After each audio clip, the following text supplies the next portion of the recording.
If ancient architecture were only about shelter, it would be random. But it isn't. Across the world, the old stones keep repeating the same obsession.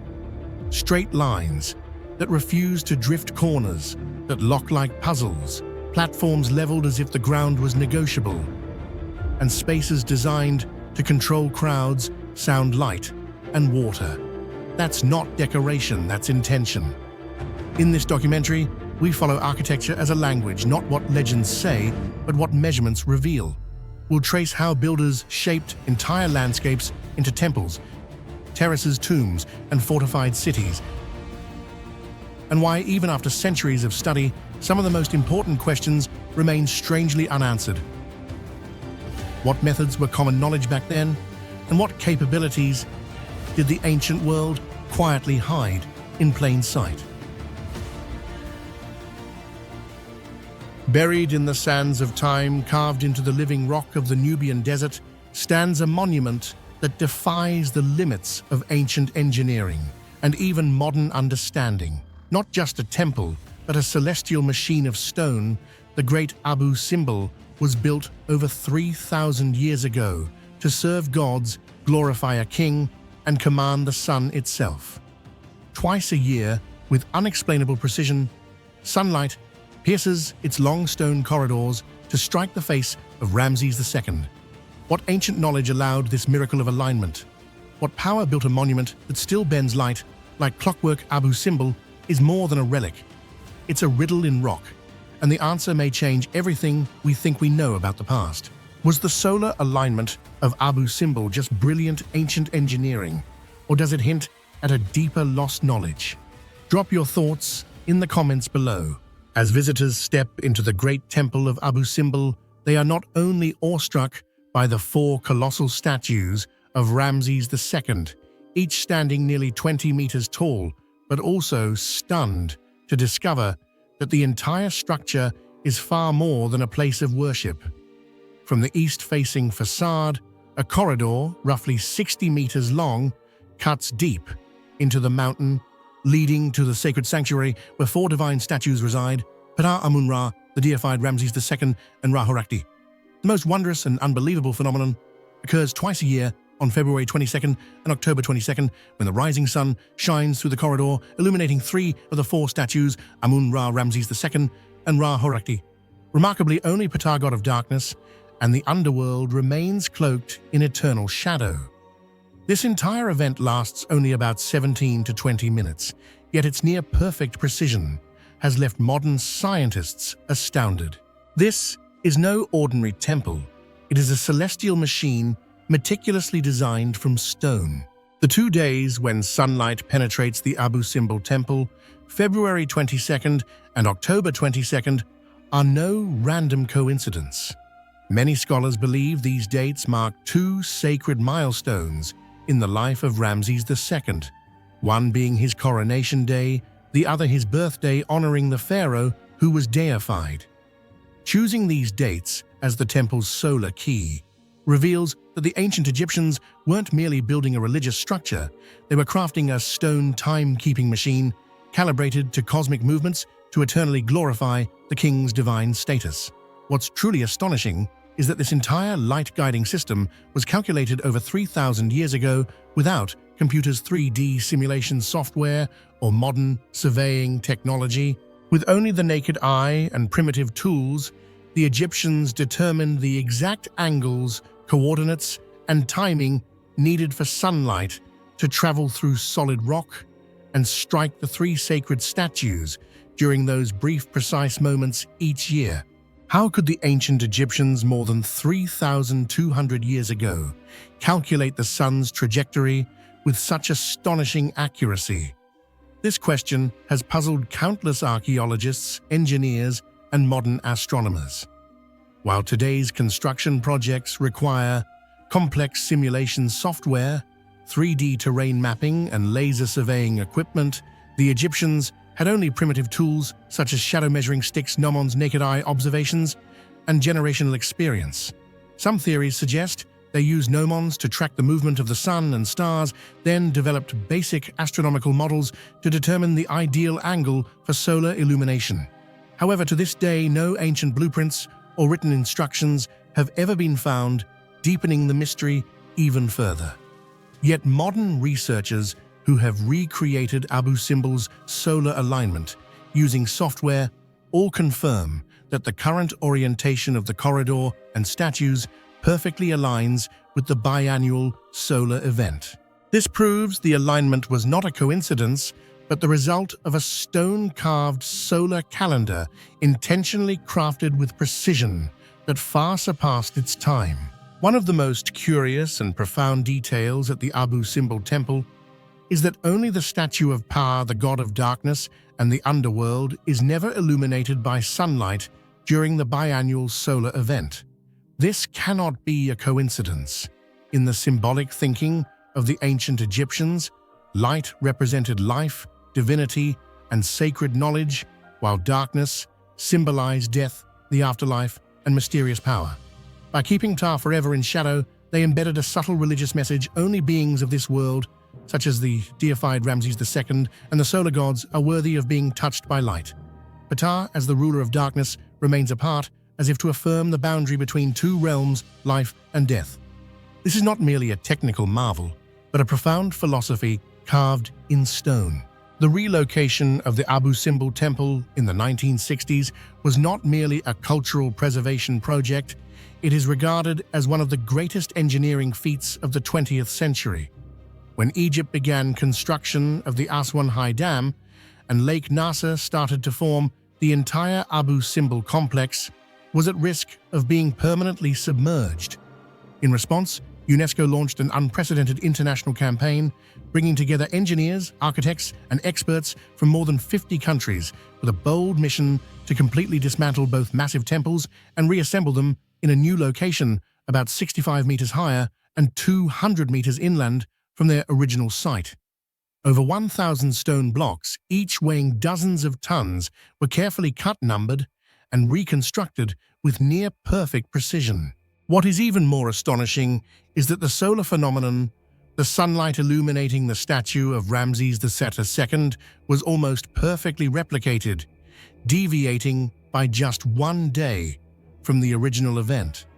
The successful preservation of both architecture and ancient astronomical precision has turned this campaign into a symbol of global cooperation and the extraordinary capabilities of modern human ingenuity. The sunlight illuminating 3 divine statues deep inside a temple on exactly 2 significant days every year can be seen as an eternal stone clock enduring across millennia. It marks not just the passage of time, but also the profound thinking of the ancient Egyptians regarding life, death, divine authority, and the light of the gods. In our modern age, where we rely on technology for measurement and prediction, the solar alignment of Abu Simbel serves as a humbling reminder that the ancients possessed knowledge we still haven't fully deciphered. They may not have had machines, but they had a different kind of understanding, one rooted in nature observation and a worldview we may be slowly forgetting. In southern Jordan, amidst the arid ancient desert and rugged sandstone mountains, lies one of the greatest monuments ever created by humanity, the rock city of Petra. Recognized as a UNESCO World Heritage Site and included in the list of the new 7 wonders of the modern world, Petra is not only famous for the treasury Al-Khazna, but also baffles archaeologists with its royal tombs. Majestic tombs carved directly into colossal rock cliffs with astonishing precision and nearly perfect proportions. Among the hundreds of enigmas that Petra poses to the modern world, the biggest question remains: how did the Nabateans build such extraordinary structures without modern technology? What do you think about the mysterious construction techniques behind Petra royal tombs? Did the Nabateans truly invent all this on their own? Or is there something buried beneath the sands of history? Share your thoughts in the comments below. The royal tombs of Petra are not structures built from the ground up. They are masterpieces, carved directly into sheer cliff faces, a form of architecture that defies not only time, but also every known principle of engineering logic. Each tomb carries its own unique style, blending the native Nabatean artistic sensibility with strong Greco-Roman influences. Despite their design differences, they share one remarkable trait: facades rising 30 meters or more with a level of symmetry and intricate detail that seems implausible given the technological context of the 1st century. Corinthian columns, triangular pediments, false doors, and stone balconies showcase not only expert craftsmanship, but also an almost unimaginable level of surveying and precision. Imagine this. To create such a colossal facade, builders had to identify the exact starting point at the top of a cliff, then carve downward while maintaining perfect balance, all without modern measuring tools or any room for error. Using only primitive hand tools and brittle sandstone, they created a legacy that continues to astonish the modern world. One of the most widely accepted theories about the construction technique at Petra is that the Nabateans began carving from the top of the cliff and worked their way downward to prevent falling debris from damaging already completed sections. In principle, this approach seems logical. However, it still does not address a critical issue. How did they maintain such absolute precision throughout the entire process, especially when ensuring that columns, roofs, doorways, and decorative elements all aligned perfectly, both horizontally and vertically? If only a portion of the structure was visible at any one time, how did they know when to shift from carving the roof to the columns? How could both sides of a facade remain flawlessly symmetrical without the ability to step back and view the full composition? Some scholars suggest the Nabateans might have possessed a highly sophisticated system of measurement, possibly relying on wood bronze or even sunlight, but no archaeological evidence of such tools has ever been discovered. This lack of physical proof keeps the theory firmly in the realm of speculation. Another mystery that continues to astonish archaeologists is the complete absence of any traces of large-scale scaffolding that could have been used to construct the towering facades some several dozen meters high. Additionally, no architectural drawings or construction documents have ever been found among Nabatean sites. This raises a major question. Was their construction technique passed down orally through generations, or did they possess a specialized method that has now been entirely lost to history? While we may not have a definitive answer, one fact remains undeniable. These colossal stone structures have withstood over 2,000 years of earthquakes, sandstorms, and climate shifts, yet they still stand in their full grandeur, defying modern understanding. Within the Petra complex, the 4 most prominent tombs, the Urn Tomb, Silk Tomb, Corinthian Tomb, and Palace Tomb, stand as the clearest evidence of the technological prowess and aesthetic vision far ahead of their time possessed by the Nabateans. The Urn Tomb is regarded as a true stone building with 2 distinct levels and a large balcony, once believed to serve as a site for communal rituals. Carving out a massive hollow space in a cliffside rock while maintaining structural integrity is a technical marvel. The Silk Tomb, on the other hand, is notable for the stunning natural colors of its stone streaks of pink, red, and orange that ripple like silk, suggesting the builders intentionally selected the site based on visual aesthetics, not merely terrain convenience. The Corinthian Tomb closely imitates classical Roman architecture with its vaulted roof and ornate columns, proving that the Nabateans were not only skilled sculptors, but also capable of translating architectural language from foreign civilizations into their own material medium with remarkable fluency. Lastly, the Palace Tomb, with its 3-tiered facade and numerous false windows, resembles the grand exterior of a Roman palace. Going far beyond the traditional notion of a tomb, it becomes a visual proclamation of power and permanence. One puzzling aspect for archaeologists is the stark contrast between the magnificent exterior and the empty interior of Petra's royal tombs. While the facades are exquisitely carved with columns, pediments, and intricate ornamentation, the interiors are simply bare stone chambers with no statues, no decorations, and no clear traces of ritual use. This has led to the theory that these structures may have been more than just burial places. They may have served as monuments of power and status projected outward. The elaborate facades etched into mountain rock stand like eternal symbols of permanence and authority.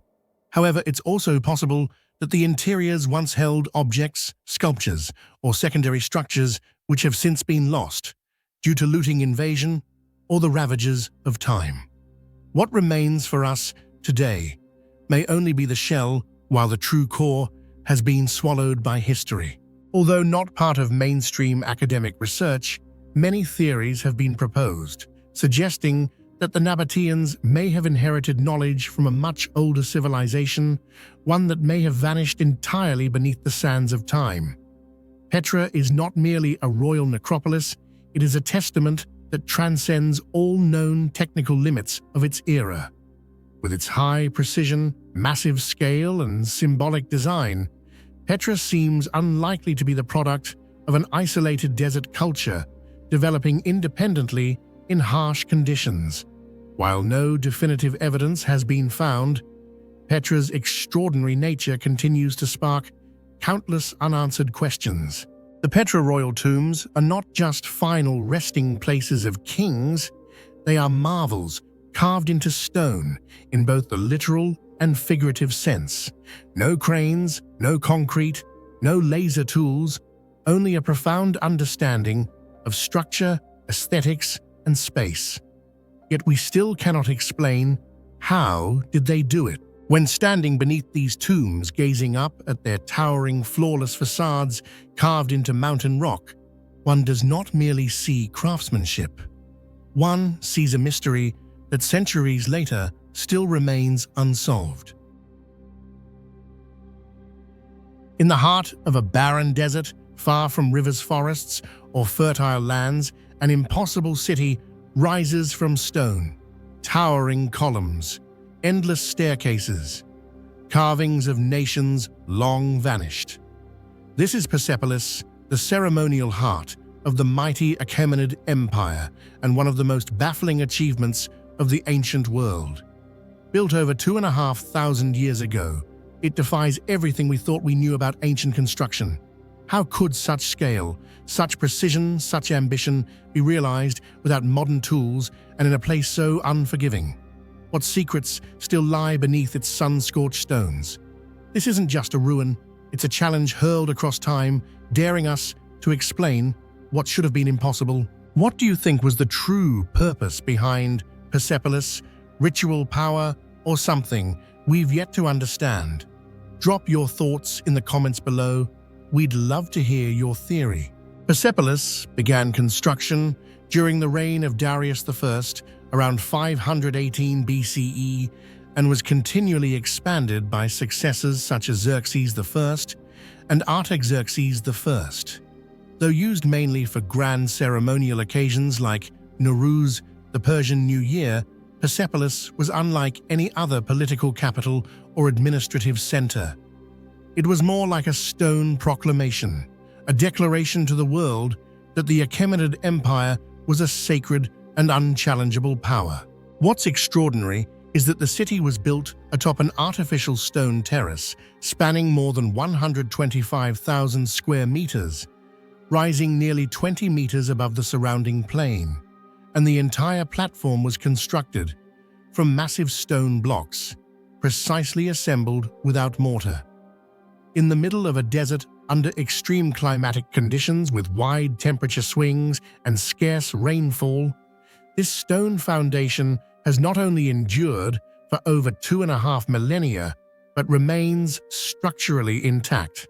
Hundreds of colossal stone columns, each rising between 15 and more than 20 meters high, with a diameter of nearly 2 meters, stand tall atop a stone platform without steel reinforcements, without modern foundations, yet they have remained intact for more than 2,000 years. The bases of these columns are intricately carved with motifs of lotus flowers, lion's bulls, or eagle symbols of both religious significance and imperial power. These columns once supported the roof of vast ceremonial halls like the Apadana, a space used to receive thousands of envoys from distant lands. The Apadana alone had as many as 72 columns, each weighing dozens of tons, transported from quarries located tens of kilometers away, a task nearly impossible without modern technology. The biggest mystery is this: how did the ancient Persians manage to erect such massive stones without metal wheels, pulleys, or machinery? Some modern theories suggest they used earthen ramps, wooden sledges, and mobilized thousands of workers, but to this day, no concrete archaeological evidence has confirmed these assumptions. The stone blocks were cut and fitted with such precision that there were virtually no gaps between them, similar to the stonework techniques of the Inca civilization in South America. It is precisely this craftsmanship that allowed the entire structure to withstand earthquakes, extreme weather, and sandstorms for millennia without collapse. Persepolis, therefore, is not merely a stone structure, it is a mystery of engineering that surpassed its own era. Beyond its monumental scale, Persepolis also astonishes with its extensive stone reliefs carved into walls and staircases, as if the entire structure was a grand proclamation of Achaemenid imperial power. Most striking are the two main stairways leading up to the central platform, where more than 23 delegations of tribute bearers are depicted, each representing a subject nation of the empire, from India and Egypt to Babylon and Ethiopia. Each group is portrayed with distinctive clothing, unique offerings, and different postures rendered in such detail that even modern viewers can recognize their regions of origin. This reflects an exceptionally high level of observation and ethnographic depiction by the ancient Persians. They did not merely portray people, they recorded identity. In an age where communication and information gathering were extremely limited, achieving such accurate representation seems far beyond the ordinary capabilities of the time. Persepolis was not a structure built at random. Increasingly, researchers believe that the entire complex was planned according to ancient cosmological principles, with the orientation of major buildings aligned to the movements of the sun's celestial events and sacred times of the year. Notably, many of the main structures face the direction of the sunrise on the morning of Nowruz, the sacred New Year festival in Persian culture. This suggests that Persepolis was not merely a palace of power, but a kind of spiritual gateway, a place connecting humanity, nature, and the divine. Furthermore, some theories propose that the overall layout of Persepolis may have been based on the golden ratio, a mathematical principle believed to create ideal visual harmony. While there is no definitive proof to confirm this, the balance, elegance, and timeless beauty of Persepolis's architecture continue to amaze modern architects to this day. One of the greatest mysteries surrounding Persepolis is why the ancient Persians chose to construct such a grand and costly complex in the middle of a barren desert, far from major rivers, trade routes, and large population centers. Some scholars suggest the area held sacred significance, believed to be the mythical birthplace of Persian gods. Others believe the location was strategically chosen as a midpoint between the eastern and western provinces of the Achaemenid Empire. However, what's even more astonishing is that Persepolis operated using a highly sophisticated underground irrigation system, including water channels and hidden reservoirs designed to supply enough water for ceremonies, support staff, and the maintenance of the entire complex. Although much of this system has yet to be fully excavated, what has been uncovered reveals a level of hydraulic engineering far ahead of its time. This allowed Persepolis to function and thrive like a living city, even under the harshest and driest environmental conditions. In 330 BCE, Alexander the Great invaded Persia, and within a few years, Persepolis was engulfed in flames. Some accounts claim The fire was an accident during a drunken banquet. Others argue it was a deliberate act of symbolic destruction meant to end the Achaemenid era and avenge earlier Persian invasions of Greece. Whatever the truth, the blaze consumed the wooden roofs and decorations, leaving behind only the skeletal stone city. But it is precisely this stone skeleton that allowed Persepolis to endure. The columns, reliefs, and staircases all still stand, defying time.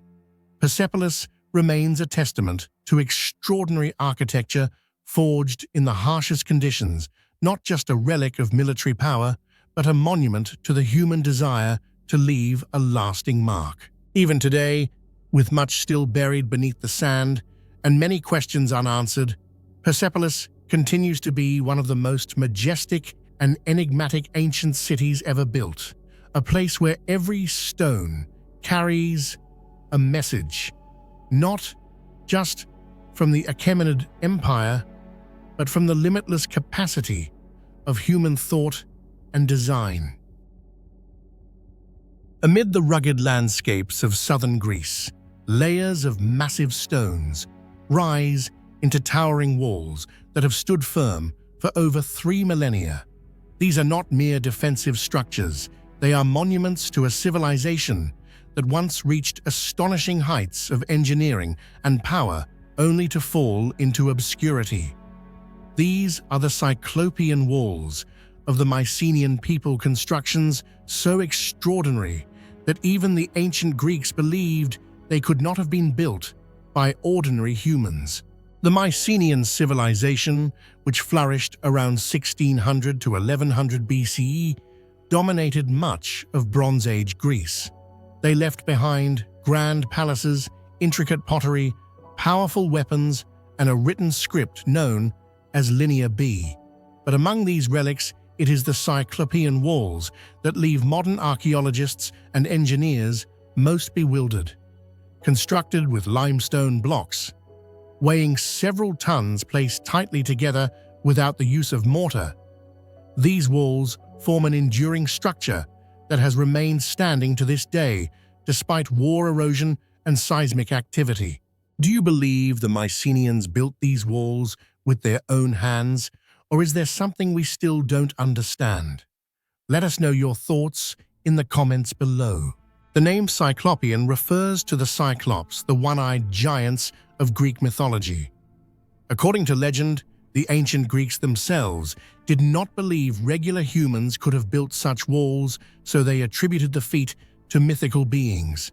Only giants, they reasoned, could have moved and positioned such colossal stones. Cyclopean walls are often up to 6 meters thick and more than 12 meters tall in certain areas. The blocks use some weighing between 10 to 20 tons, and estimates suggesting some even exceed 100 tons were stacked with surprising accuracy. These are not neatly cut rectangular stones, but irregular, massive boulders that fit together with astonishing precision, creating stability that defies belief. What makes the Cyclopean walls of the Mycenaeans more mysterious than almost any other ancient structure is the fact that no one knows how they were built. The Mycenaeans had a writing system known as Linear B, capable of recording administrative and economic matters, and yet no blueprints, diagrams, or technical descriptions have ever been found explaining how they transported, lifted, or assembled these massive stone blocks. Among all the remnants of their civilization, these stone walls are the sole witnesses standing tall among hills, challenging every principle of modern engineering. There is no evidence of pulleys, large wheels, wooden cranes, or transport rails. They may have used chariots and practiced metalwork, but how could they possibly have moved tens of thousands of multi-ton stones, then raised them several meters high and interlocked them perfectly remains beyond current explanation. Some modern engineers even admit that to recreate such precision today, we would need modern cranes, tools that clearly didn't exist in the Bronze Age. Did they use inclined earthen ramps like the Egyptians? Could they have employed a lost form of hydraulic technique? Is it possible they once possessed some form of ancient knowledge that history has forgotten? Every theory proposed only reinforces one simple truth. This mystery remains unsolved. One of the most extraordinary aspects of Cyclopean walls is that they were built entirely without mortar. Massive stone blocks were stacked, using only their own weight and extremely precise placement, resulting in a structure with remarkable stability. Even after more than 3,000 years, many sections of the walls remain intact, some even located in earthquake-prone regions like the Peloponnese. When tremors occur, the stones can shift slightly, then naturally resettle thanks to their interlocking design, a principle strikingly similar to modern anti-seismic engineering. This raises a profound question. How did the Mycenaeans know this? Did they learn from generations of observation and trial? Or did they once possess a form of technical knowledge that we have since lost? Among all surviving Cyclopean structures, the ancient city of Mycenae stands out as the most prominent, the power center of the Mycenaean civilization and closely tied to the legend of King Agamemnon. It features the famous Lion Gate, where two symmetrically carved lions stand atop a stone arch, considered the oldest monumental stone sculpture in Europe. Beyond Mycenae, similarly massive stone walls are found in Tiryns, Medea, and Argos.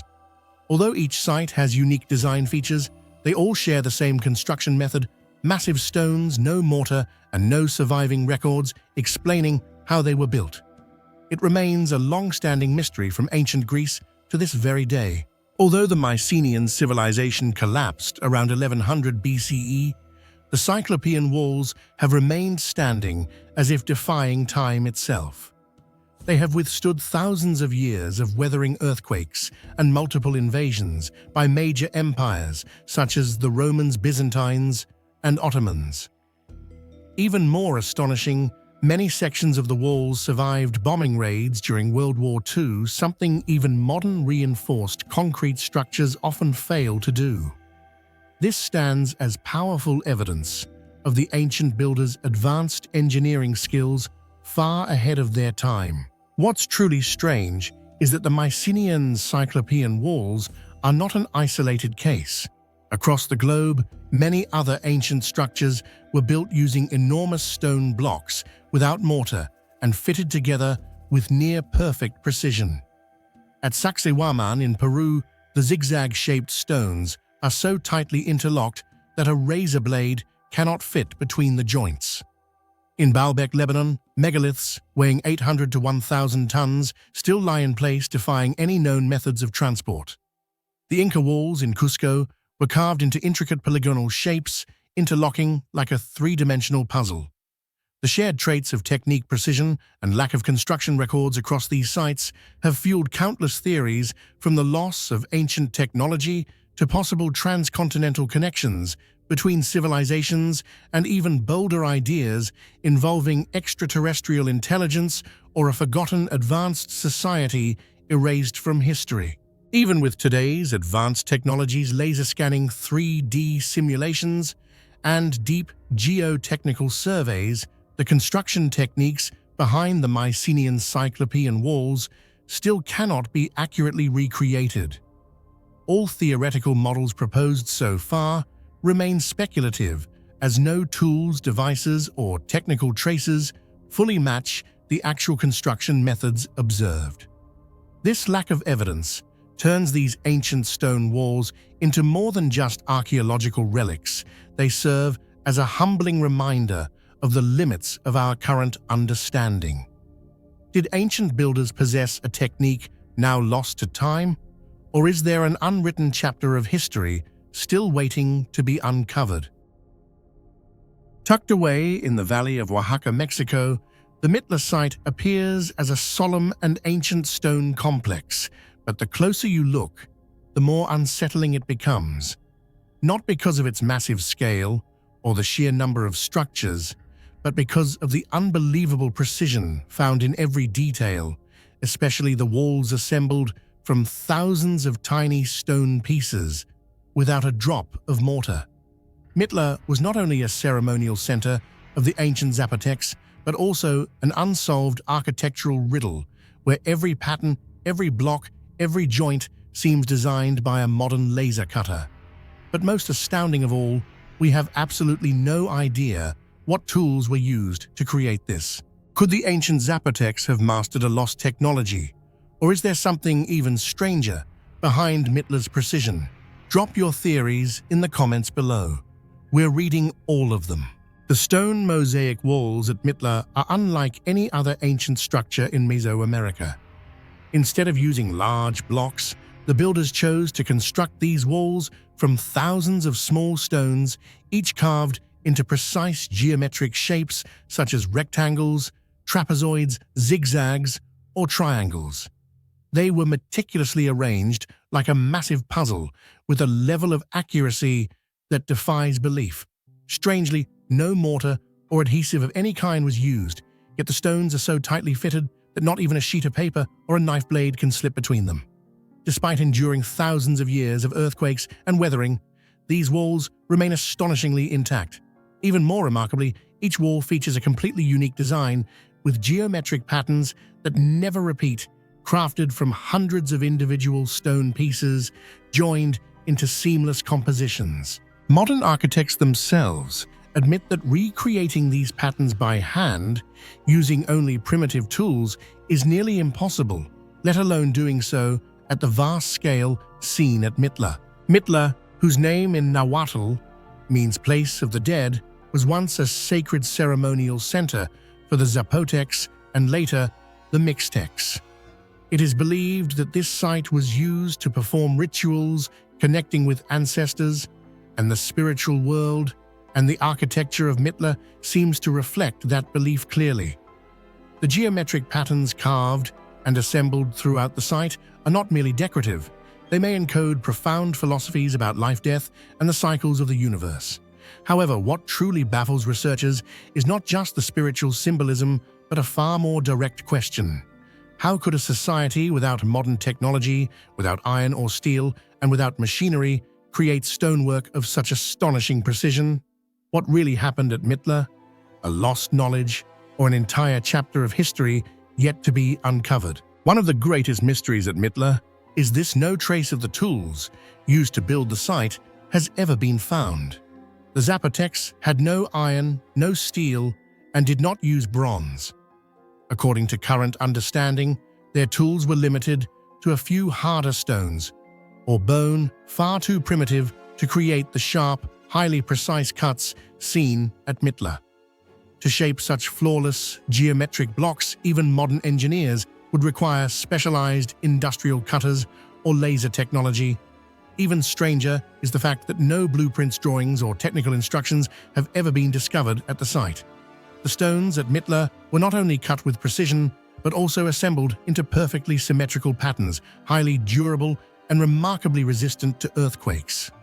This suggests the need for advanced mathematical knowledge and exceptional organizational skill. Yet no one knows how the ancient builders learned, preserved, or applied that knowledge. Even if we assume that the Zapotecs used extremely hard stones like obsidian to cut and polish other rocks, countless unanswered questions remain. How did they achieve perfectly right angles or precise slanted surfaces?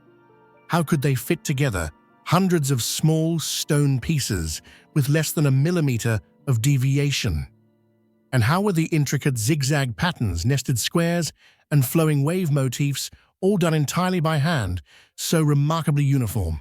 A single small error in one piece could ruin the entire decorative structure.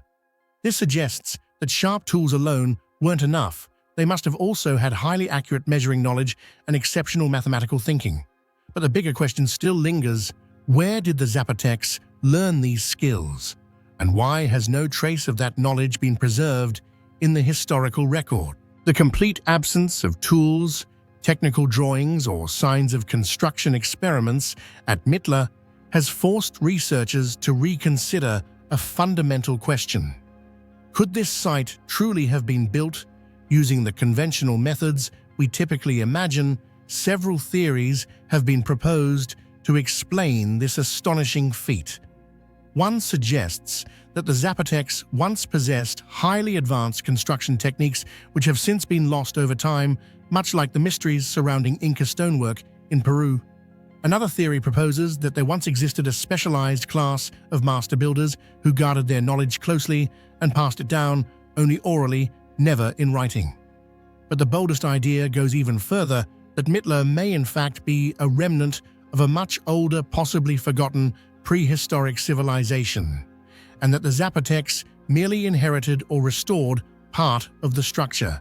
No matter which theory one leans toward, the astonishing truth remains: to this day, we are still unable to replicate the construction techniques used at Mitla, and no existing model fully explains the complete process from raw material to finished masterpiece. Another astonishing aspect of Mitla is its extraordinary earthquake resistance, despite being located in a region of southern Mexico known for frequent and powerful seismic activity. Over the centuries, many ancient structures in the area have been damaged or collapsed, yet the stone mosaic walls of Mitla, built without any mortar, have remained remarkably intact. This has led modern experts to reconsider perhaps the use of thousands of small stones arranged into large geometric patterns was not just artistic, but also an incredibly clever engineering solution. By distributing seismic forces through the numerous joints, the structure becomes flexible and less prone to fracture, unlike monolithic stone blocks, which tend to crack under stress.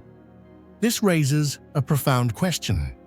Did the ancients truly understand principles of load distribution and structural dynamics, or was this simply a fortunate accident that modern science is only now beginning to interpret? Despite decades of research, Mitla remains a major enigma for archaeologists and modern engineers alike.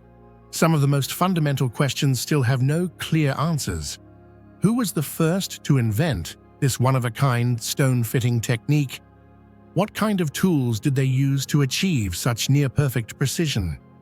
Why did such an advanced construction method not spread to other civilizations in the region? And is Mitla truly a unique case? Or could it be just one surviving fragment of a much larger, long-lost body of knowledge? Most importantly, how much do we really know about our own past? Mitla is not just an archaeological site. It is a statement in stone of human precision, artistry, and intelligence. But it is the absence of things we should expect: tools, plans, explanation that makes it mysterious. Within every perfectly interlocked stone may lie a piece of forgotten history, and until we unlock its secrets, Mitla will continue to stand silent but impossible to ignore. In the arid Casma Valley of Peru, not far from the Pacific coast, stands one of the most haunting and mysterious structures of the prehistoric world, Cerro Sechin. This site is not merely an ancient architectural complex surrounded by stone walls. It houses hundreds of bizarre stone carvings depicting dismembered human bodies, severed heads, amputated limbs, and flowing blood.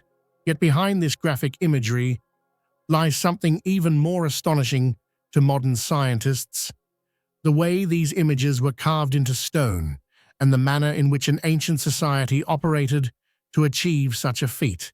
Do these brutal carvings represent historical events, religious rituals, or something else entirely? Share your theory in the comments below. We are curious to see how you interpret this ancient mystery. Cerro Sechin is believed to be a temple, or possibly a war memorial dating back to 1600 to 1300 BCE, attributed to the Sechin culture, one of the lesser-known but crucial pre-Incan civilizations of the Andes. The most striking feature of the site is its walls of stone blocks, each carved in great detail, with scenes of human bodies being tortured, dismembered, or decapitated, sometimes even showing expressions of pain and agony. Among the more than 300 carved stones unearthed, many are nearly human height, and weigh several hundred kilograms. These are not mere decorations. They are messages etched in silence, yet shouting through time. But who made them how? And what kind of society orchestrated such a monumental and macabre work? These questions remain unanswered. One of the greatest paradoxes Cerro Sechin presents to modern science is the surprisingly refined level of stone carving technique far beyond what one would expect from a pre-metal society. More than 300 large stone slabs, carefully selected and relatively uniform in size, were erected vertically around the structure. On their surfaces are carvings cut 2 to 3 centimeters deep, not rough or primitive scratches, but razor-sharp incisions, revealing muscles, tendons, and even facial expressions like bulging eyes, open mouths, and contorted limbs. The level of detail and precision reflects an artistic and technical confidence that seems ahead of its time. What puzzles archaeologists even more is that all of this was accomplished without iron or steel. No wheels, no production systems, no advanced measuring tools. The only implements ever found from that era were stone and copper materials, wholly inadequate for producing such deep, smooth, and precise lines. Even more striking is the absence of architectural drawings, construction plans, or surviving tools that could explain how this was achieved. And yet the walls remain intact, defiant, and enduring for more than 3,000 years. To carve and erect hundreds of massive stone slabs with such intricate detail and refined composition as seen at Cerro Sechin could never have been the result of individuals working alone. This would have required a highly developed system of labor organization with clearly defined roles, from those selecting the stones and transporting them across difficult terrain to those smoothing the surfaces, carving the images, and arranging the wall according to a precise order, layout, and dimension. There must also have been people responsible for counting, measuring with accuracy, and overseeing the content engraved on each block. All of this points to the existence of a society with a strict hierarchical structure, where skilled sculptors, expert stone workers, and possibly a class of priests or military commanders held control over the entire process. Some scholars even suggest that Cerro Sechin was the product of a warrior society where depictions of slaughter and dismemberment were not mere acts of brutality, but a deliberate show of power, an assertion of dominance through imagery. Yet what is most surprising is that no written records, royal tombs, or surrounding ancient cities have ever been found to confirm the long-term presence of such a society. It's as if they appeared solely to create this monument and then vanished without a trace. One of the strangest aspects of Cerro Sechin is the way the stone slabs were arranged, clearly not random. Many carvings appear to continue from one slab to another, forming a deliberate visual sequence. A severed head on one block matches a torso. On the next, weapons are oriented toward the center of the temple, and in some areas the arrangement of slabs even forms a kind of stone comic strip depicting a massacre. This reveals a level of collective spatial planning far beyond individual improvisation or chance. But in a society with no writing system and no architectural drawings, how did they communicate and execute such precise coordination? Could they have used an oral system of symbolic instructions or coded methods like quipu, which have since been lost to time? This question continues to puzzle researchers, as it suggests that behind this wall of blood and stone lies a tightly organized and astonishingly creative collective intelligence. A single stone slab about 1.5 meters tall, weighing nearly 500 kilograms, would require at least 20 people to move from quarry to site, even with basic rollers or sleds. Assuming one slab was carved per day, completing the known set would take 5 years or more. That doesn't even include time for stone selection, trimming, polishing. This raises a much deeper question: why would a prehistoric society invest such massive effort solely to erect a wall of violence and blood? What purpose could justify this monumental human commitment? This is not a conventional religious structure. There are no divine figures, no central altar, no burial chambers.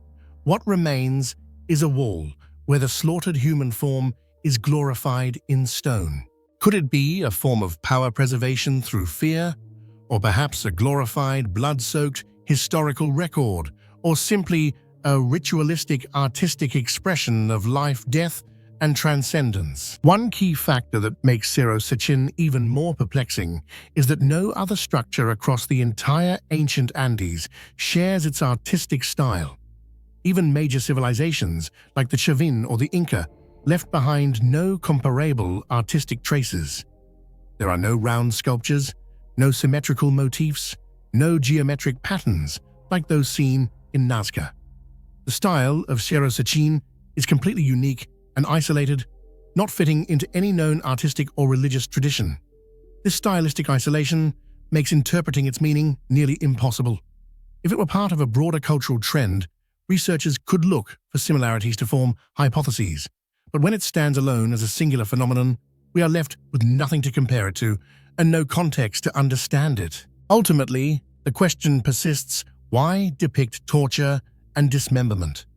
Why not sacred symbols, cosmic patterns, or animals and plants, like other contemporaneous cultures? Perhaps the answer lies in the images themselves, power, fear, and deliberate messaging. Perhaps it was a way for rulers to send a warning: this is what happens to enemies, or a ritual sacrifice meant to appease the gods, or simply, this is the story of our clan etched forever in stone and blood. And then they disappeared. Cerro Sechin still stands battered by centuries of wind and dust, its bloody messages carved into stone messages no one can now fully understand. No one remembers who made them. No one knows for certain what they meant. But clearly, the people who built this place were not primitive in any way. They were prehistoric engineers, community organizers, brutal artists, or messengers from a time that has now been erased. And in every sharp groove, in every silent figure frozen in stone, they left behind a challenge to history itself. Hidden within the cold highlands of Chucuito, south of Lake Titicaca, Peru, lies a little-known yet haunting site, Inca Uyo Stone Chamber. The name may evoke the Inca civilization, but archaeological traces suggest that this site may predate even that powerful empire, possibly belonging to an older culture, the Lupaca. Here, dozens of strange stone pillars, shaped like the human phallus, stand perfectly upright on a stone platform as smooth as a mirror, all enclosed within a mysterious square courtyard, as if waiting for someone to decode its secrets. Everything about this place raises a single question: who built it and how? What do you think this mysterious site was really used for? Was it a fertility temple, an astronomical map, or something far more advanced than we've imagined? Share your theory in the comments below. We'd love to hear your thoughts. For the local people, Inca Uyo is not merely an archaeological site, it is a sacred place, deeply connected to fertility rituals, agricultural cycles, and solar worship, fundamental forces that ensured the survival of ancient communities. The phallic stone columns are believed to represent generative energy, symbolizing the link between earth and sky, between humans and nature. However, if this was simply a ceremonial ground, why was it constructed using such massive stones, fitted together with a level of precision that even modern engineers struggle to explain? Could it be that the site holds a deeper meaning, a cosmic symbol, or a system aligned with astronomical cycles that we have yet to fully understand? When stepping into the Inca Uyo compound, what strikes visitors most is not just the cylindrical stone pillars rising from the ground, but the stone platform beneath them. The entire courtyard is paved with large square stone slabs cut almost perfectly flat and fitted together like Lego blocks with no mortar used at all. The joints are so narrow that not even a razor blade can slip through, demonstrating microscopic level precision. Each slab weighs hundreds of kilograms, sometimes even a ton, yet the surfaces are smooth and polished with edges evenly and sharply beveled, no different from something produced in a modern workshop. All of this irresistibly recalls the craftsmanship seen at sites like Sacsayhuaman or Ollantaytambo, where the stones seem to have been cast into shape rather than chiseled by hand. The question that puzzles archaeologists the most is, what tools did the Lupaka, or perhaps an even older civilization, use to cut such hard stone? To this day, there is no evidence that they possessed hard metals like iron or steel. Yet the stone slabs at Inca Uyo clearly show signs of fine, precise cutting with smooth, polished surfaces rather than rough ones. In fact, some joints even feature gently rounded edges, something almost impossible to achieve using only stone tools. Creating such flat and accurate surfaces would have required an advanced ability to control cutting force and shaping techniques, something far beyond the capabilities of their known technology. Could it be that they had access to a special technique, one that has yet to be identified or fully understood? Some independent researchers have conducted laser scans on the stone platform at Inca Uyo and discovered something astonishing: near-perfect flatness with virtually zero microscopic deviation between slabs. This has led to two bold hypotheses.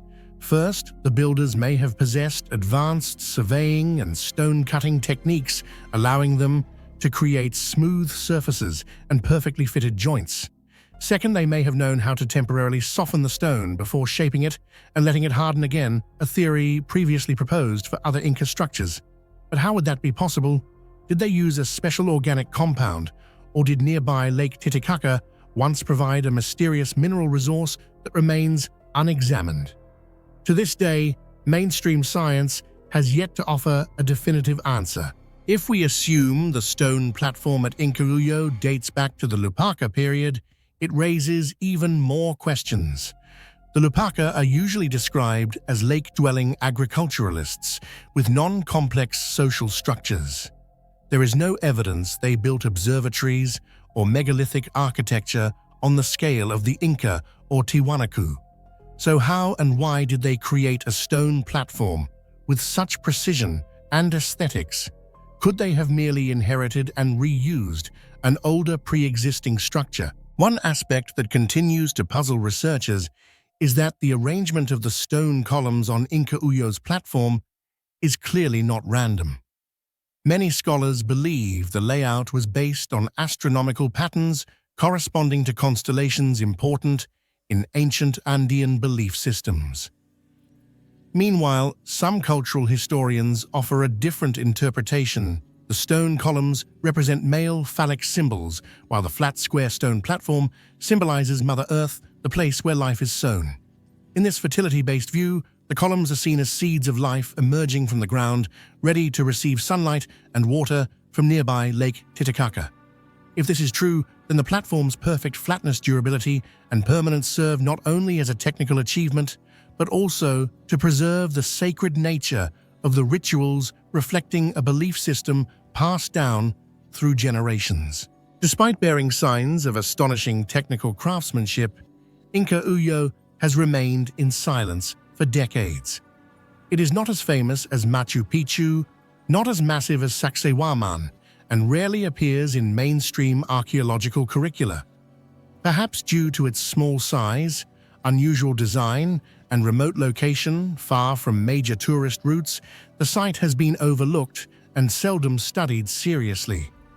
Few have examined its stone platform, and even fewer have paid attention to the precise cuts or the mortarless joints details that could reveal an entirely different chapter in the technological history of ancient South America. One increasingly discussed theory suggests that Inca Uyo did not exist in isolation, but may have once been a link in a broader network of ceremonial structures surrounding Lake Titicaca, including mysterious sites like Amaru Murupumapunku and even Tiwanaku. While there is no direct evidence of a physical connection, The striking similarities in stoneworking techniques across these locations have led many researchers to believe they belong to a shared architectural and spiritual tradition. If this is true, then Inca Uyo is not merely a small stone courtyard with strange columns, but rather a sacred energy point tied to a civilization that may have predated the Inca and remains unnamed in mainstream history. Today, when you walk upon Inca Uyo's mirror-flat stone platform, touch its smooth stone pillars, and observe the craftsmanship behind its seemingly simple design, you feel more than awe, you feel curiosity. If you stand still, look closer, and stay long enough, you begin to realize that this place is not just an archaeological site, it is a question. A question that remains unanswered. Who carved these stones? With what tools? For what purpose? And why has everyone stayed silent about it? They rise from the earth like ancient guardians, massive stone towers, built in a forgotten age, when iron was unknown, wheels were non-existent, and written language had yet to be born. On the island of Menorca, surrounded by the turquoise waters of the Mediterranean, stand the Talayotic towers, silent, weathered, and defiant. No mortar binds their stones, no blueprint reveals their secrets, and yet they endure. These prehistoric structures are more than ruins. They are a challenge to our understanding of ancient engineering, a whispered riddle from a civilization that vanished, leaving behind only stone and questions. What do you think about the engineering abilities of prehistoric people? How advanced were they really? And what secrets might still lie hidden in these ancient towers? Share your thoughts in the comments below. The Talayotic towers are scattered across the islands of Menorca and Mallorca, named after the word Talayot in Old Catalan, meaning watchtower or high lookout point. However, this term quickly reveals its limitations, as the Talayots are not simply military structures. They are massive stone cylinders, typically round or oval in shape, constructed from giant stone slabs, each weighing several tons stacked, using the dry stone technique without mortar. Each stone was roughly shaped, but shows no signs of being worked with metal tools. Despite the absence of binding agents, the Talayot walls have remained standing for more than 2.5 to 3 millennia, withstanding sea winds, harsh climates, and the countless waves of history. What astonishes researchers is not simply the Talayotic people's use of stone for construction, but rather the scale balance and extraordinary stability they achieved.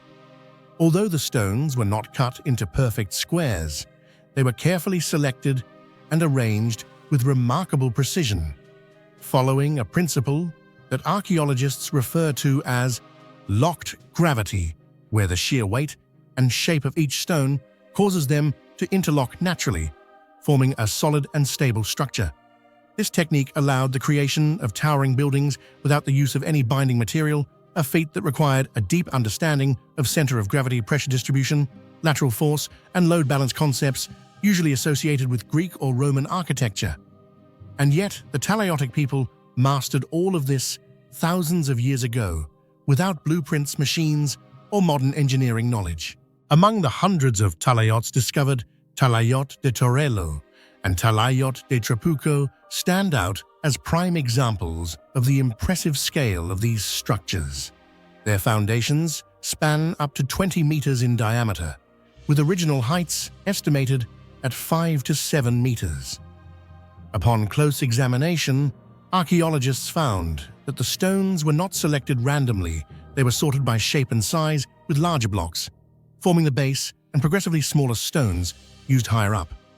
Many Talayots also feature inverted triangular stones used to fill gaps, precisely creating seamless and solid wall surfaces. It was this meticulous planning and execution that allowed the structures to remain standing for millennia without deforming or collapsing. One of the most puzzling aspects for archaeologists is that the Talayotic people left behind no blueprints, markings, or written records related to their construction techniques. No script, no diagrams, all knowledge seems to have been passed down orally or completely lost over time. So how did they manage to lift multi-ton stone blocks to heights of 5 to 7 meters without using pulleys, wheels, or cranes?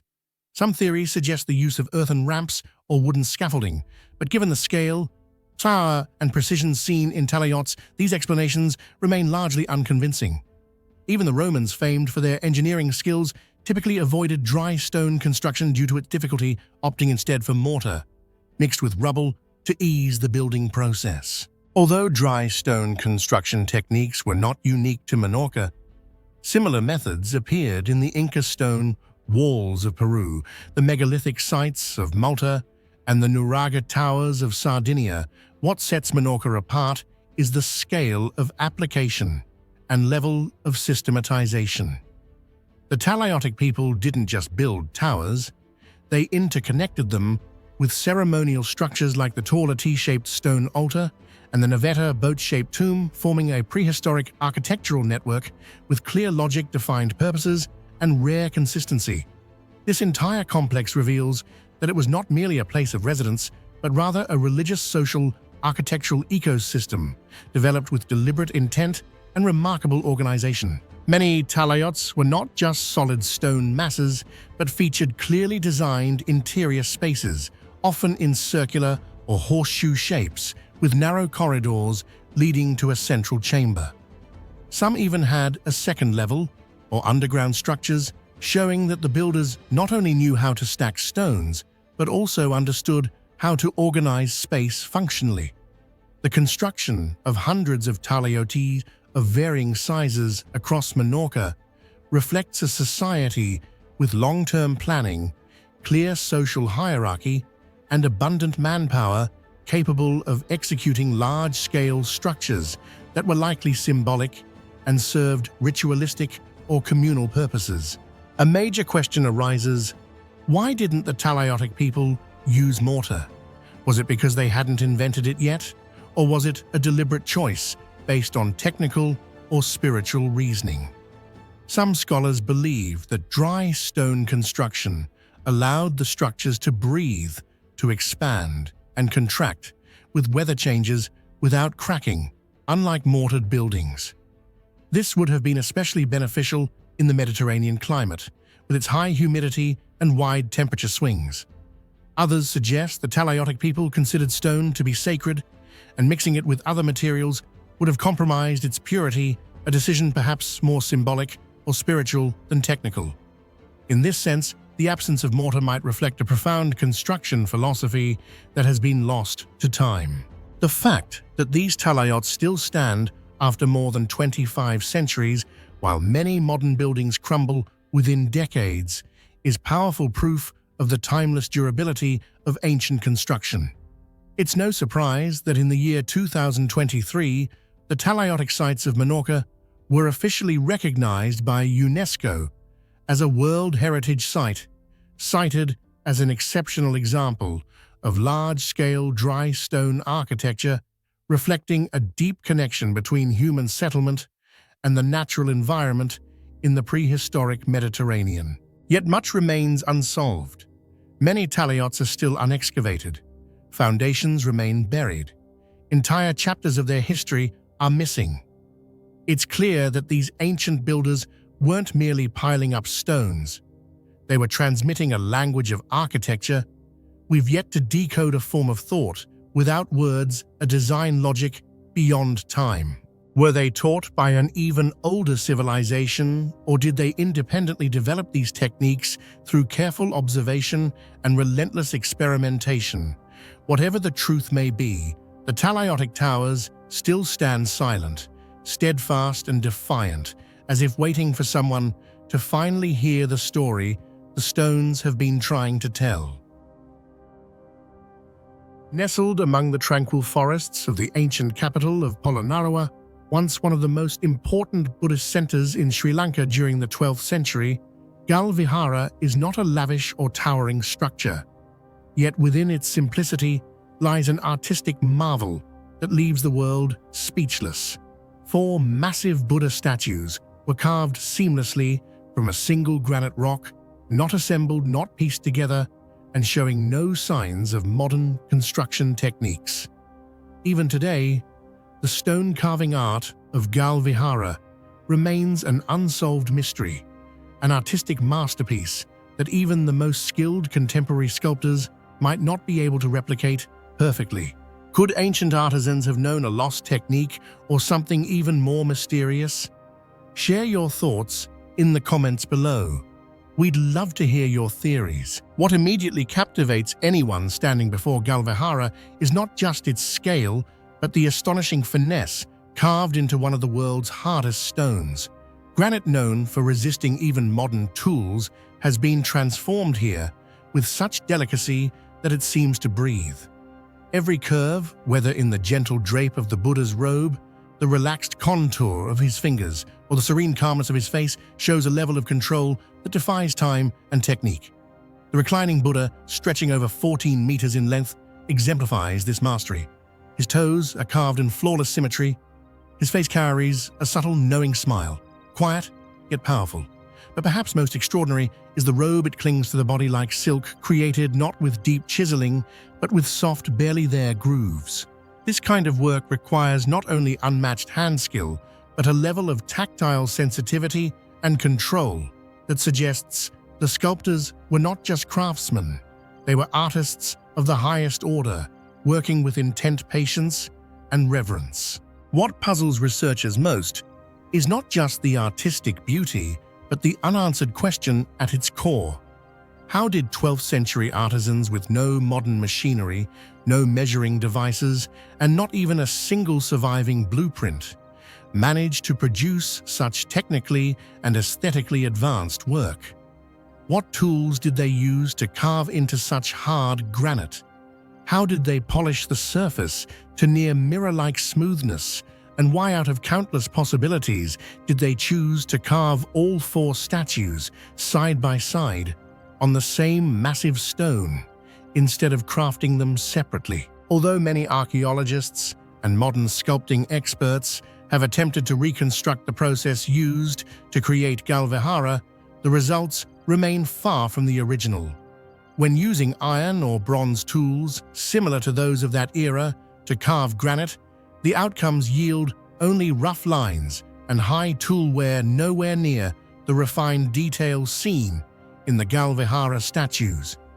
Some theories suggest that ancient artisans may have used tools tipped with diamond or some special alloy, but to this day, no archaeological evidence supports that claim. Another hypothesis proposes that they may have heated the stone and then doused it with cold water to crack the surface, making it easier to sculpt. However, this method seems impractical for achieving extremely fine details like robe folds, eyes, or lips, all of which require high precision and tight control. In the end, all of these remain speculative theories that fail to provide a convincing explanation. One of the elements that makes Galvihara truly exceptional is its astonishing precision in proportion and perspective. The seated and reclining statues were sculpted at an ideal angle for viewers looking up from below, indicating that the artisans had calculated visual perception effects even before carving began. This not only demonstrates a high level of technical skill, but also reveals a deep understanding of space and human experience. Particularly striking is the standing statue, with its arms crossed over the chest and a solemn facial expression that evokes a very different emotion. Not the typical compassion seen in Buddhist art, but a stillness tinged with deep sorrow. This kind of expression is rare, and even rarer when vividly captured in such an unforgiving material as granite. One particularly astonishing feature of Galvihara is the statue's flawless level of completion. There are no signs of unfinished work, no carving mistakes, no visible corrections, and no misaligned lines. Every detail appears executed with such precision that it feels as if they were created from a perfect blueprint. This raises a profound question: were the ancient artisans truly so masterful that they made no mistakes throughout the entire carving process, or did they possess some secret preparatory method such as sketching directly onto the stone or building small wax or clay models to test designs. Before starting, some researchers propose that a highly sophisticated training system may have existed where each artisan specialized in a specific task following a sacred formula passed down through generations. Yet curiously, there remains no archaeological evidence to confirm the existence of such a system. Galvihara is not only a technical masterpiece, but also a powerful symbol of the intersection between art and spirituality. The statues here are not merely objects to be admired, they carry profound spiritual weight. They were not placed inside closed temples or caves, but set amidst nature in direct contact with earth, sky, and trees, as if they were inseparable from the universe itself. Their orientation, facing northwest, seems far from random, possibly aligning with the setting sun, a symbol of final liberation, the moment when one lets go of all attachments and returns to a state of absolute stillness. Some modern scholars, especially those who study religion and meditation, believe that the entire Galvihara complex is a living embodiment of meditation engraved into stone to become an eternal place of spiritual practice. When someone meditates before the statues, they are not simply admiring artistry, they are immersing themselves in a flow of preserved wisdom, emotion, and spirit. This is something no 3D model can replicate, for the work transcends form and reaches the core of consciousness itself. Many Asian art experts insist that Galvihara is not just a tourist destination or archaeological site, but a stone library of meditation. Each carved line is a lesson in balance, in slow, patient training, in the mastery of matter through mindfulness. Perhaps this is why Galvihara's artistry has never been truly replicated, because it is not just the art of the hand, but the art of the soul. A final question still hangs in the air. Could our ancestors have possessed some form of knowledge and understanding of matter, energy, and consciousness that we have since forgotten? If not, then how have stone statues, more than 8 centuries old, continued to astonish the modern world while generations of sculptors have yet to recreate them? Perhaps Galvihara is not just a relic of the past, but a reminder of a peak once reached by humanity, where art was not only to be seen, but to be awakened by. Hidden deep in the granite hills of Bihar, India, lies a mystery that modern science still cannot solve. Not a pyramid, nor a temple, but a series of ancient, rock-cut chambers, so precisely engineered they defy everything we think we know about ancient technology. These are the Barabar Caves, the oldest surviving examples of monolithic architecture in India, dating back to the 3rd century BCE. But their true enigma isn't just their age. It's what's inside chambers, carved into solid granite, with walls polished to a mirror finish so smooth they reflect light like glass. And the biggest question remains unanswered to this day. How did ancient builders with no steel, no electricity, and no machines create something we would struggle to replicate even now? What do you think could explain this ancient precision? Were the builders using a lost technology, forgotten techniques, or something beyond what we understand today? Share your thoughts in the comments below. We'd love to hear your theory. The Barabar Cave Complex consists of 4 main caves: Lomas, Rishi Sudama Karan Chaupar, and Visvakarma. What's truly astonishing is that all of them were carved directly into solid granite, one of the hardest types of stone on Earth. Granite is not only difficult to cut, but almost impossible to shape, using primitive tools made of copper or iron from the ancient world. Yet inside these caves, archaeologists have found cylindrical or rectangular chambers with perfectly curved domes, smooth flat floors, and most remarkably walls polished to a mirror-like shine. When light enters, the stone surfaces reflect it clearly, an effect that today can only be achieved with high-speed grinders equipped with diamond-tipped blades. The existence of such constructions at a time when ancient India was just entering the early Iron Age, has left modern researchers puzzled with only crude axes, hammers, and chisels. How could they have created such large, flawless forms in a material nearly impossible to work with? What astonishes modern archaeologists and engineers the most is the exceptional polish inside the stone chambers of the Barabar Caves. The surfaces are not only smooth, they reflect light clearly, almost like a mirror. This is highly unusual because polishing granite to that degree, even with today's technology, requires a complex multi-stage process involving high-speed grinding machines, materials harder than granite, typically industrial diamond, and numerous polishing steps from coarse to fine, combined with water and specialized chemicals. Yet more than 2,300 years ago, ancient craftsmen achieved a similar effect in darkness without electricity, without advanced metal alloys, and most crucially, without leaving behind any trace of the tools or techniques they used. No documentation, no blueprints, no archaeological remains of tools have ever been found. This is the very heart of the Barabar mystery. How did they achieve such a level of precision that even modern artisans hesitate to replicate it by hand? One of the most remarkable features of the Barabar Caves is that the entire structure was carved directly out of solid granite, with no joints, no assembly, and no patchwork. This means that the ancient builders had to calculate every millimeter with precision, from the curvature of the domes and the thickness of the walls to the acoustic resonance, all carved from the outside, in where even the smallest error could have ruined the entire structure beyond repair. Even more astonishing is that these chambers display near-perfect symmetry, resulting in an extraordinary acoustic effect.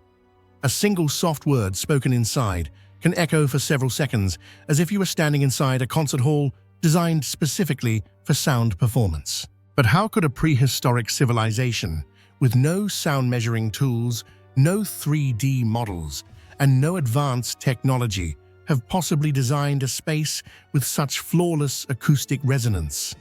To this day, modern science has yet to provide a definitive answer. In efforts to decode the mystery of the Barabar Caves, many scholars have proposed different theories to explain how the ancients achieved such an astonishing level of craftsmanship. One of the most common theories suggests decades of forced labor using primitive iron chisels to grind down the granite surface millimeter by millimeter. However, this idea quickly shows its flaws. Granite ranks between 7 and 8 on the Mohs hardness scale, nearly equivalent to modern steel. With crude copper or early iron tools, it would take years just to carve a small cavity, let alone construct a spacious chamber with curved domes and mirror-polished walls. Other researchers propose that quartz sand, combined with water, might have been used as an abrasive, with polishing done manually over many months. But this method is unlikely to produce such high reflectivity, especially on curved, elevated surfaces like vaulted ceilings. Most notably, there are no ancient texts documenting the polishing technique used at Barabar. No tools have ever been found at the site, and no nearby quarries reveal clues about the construction methods. All that remains is the flawless result and the defiant silence of granite. Faced with mysteries that modern science still cannot explain, some researchers have proposed a bolder hypothesis. Barabar may be the result of a completely lost technology. It's possible that the site was the creation of a select group of ancient artisans, individuals who possessed knowledge far ahead of their time, but who left behind no records or successors. Some suggest that Barabar functioned as a kind of ancient architectural laboratory where people experimented with the fusion of geometry, acoustics, and spirituality in ways that modern thinking can no longer grasp. Others speculate that the builders might have employed vibrational tools, specialized drilling techniques, or even chemical methods that were never documented in history. And then there are the more extreme theories, dismissed by academia as pseudoscience, that hint at contact with a superior ancient civilization or even extraterrestrial knowledge. Not because there's definitive evidence, but because no better explanation has yet emerged. Barabar is unlike anywhere else. It does not boast towering statues or monumental columns. Instead, its power lies in precision restraint and refinement, achieved in one of the hardest materials known to humankind. We can stand in those chambers, speak a word, and hear it echo back for seconds, and yet we still do not know who built them, with what tools, or why they were so flawlessly made. Barabar is a powerful reminder that history does not always move in a straight line. Sometimes civilizations rise to incredible technological heights only to fall into obscurity, leaving behind stone clues so advanced that even the modern world can only marvel and wonder. Hidden in the highlands of Iran at the foot of Ku'e Ramat, meaning Mountain of Mercy, lies one of the most majestic and debated foundations of the ancient world, the Persepolis stone terraces. Built in the 6th century BCE under the reign of King Darius the Great, this massive stone base supported the ceremonial capital of the Achaemenid Empire, a symbol of power that once shook the entire Middle East. However, what makes Persepolis so exceptional is not just its ancient beauty or grand scale, but the stone terraces themselves, a structure filled with mysteries, especially the great unanswered question of the tools and techniques used to build it. What do you think about the construction techniques behind the Persepolis stone terraces? Could the ancients have held secrets we've yet to uncover? Drop your thoughts in the comments below. The foundation of Persepolis is not an ordinary flat surface, but rather a colossal feat of engineering built directly into the rocky mountainside. Standing nearly 15 meters tall, approximately 450 meters long, and nearly 300 meters wide, this massive base is composed of hundreds of stone blocks, some ranging from 2 to 5 meters in size and weighing tens of tons. What's astonishing is that these enormous stones were carved stacked and interlocked with extraordinary precision without the use of any mortar. The stone edges were cut into L-shaped T-joints and deep locking grooves, forming a highly stable system capable of withstanding both earthquakes and the erosion of time. Techniques like these are typically seen only in modern constructions or at other enigmatic ancient sites such as Sacsayhuaman, Peru, and Baalbek, Lebanon. This raises a crucial question: how could ancient builders achieve such remarkable accuracy without the aid of modern machinery? The near-perfect execution of Persepolis's stone foundation reveals a vast gap in our current understanding of the true technological capabilities of ancient civilizations. One of the most puzzling mysteries that continues to baffle researchers about Persepolis is this: no construction tools have ever been found at the site.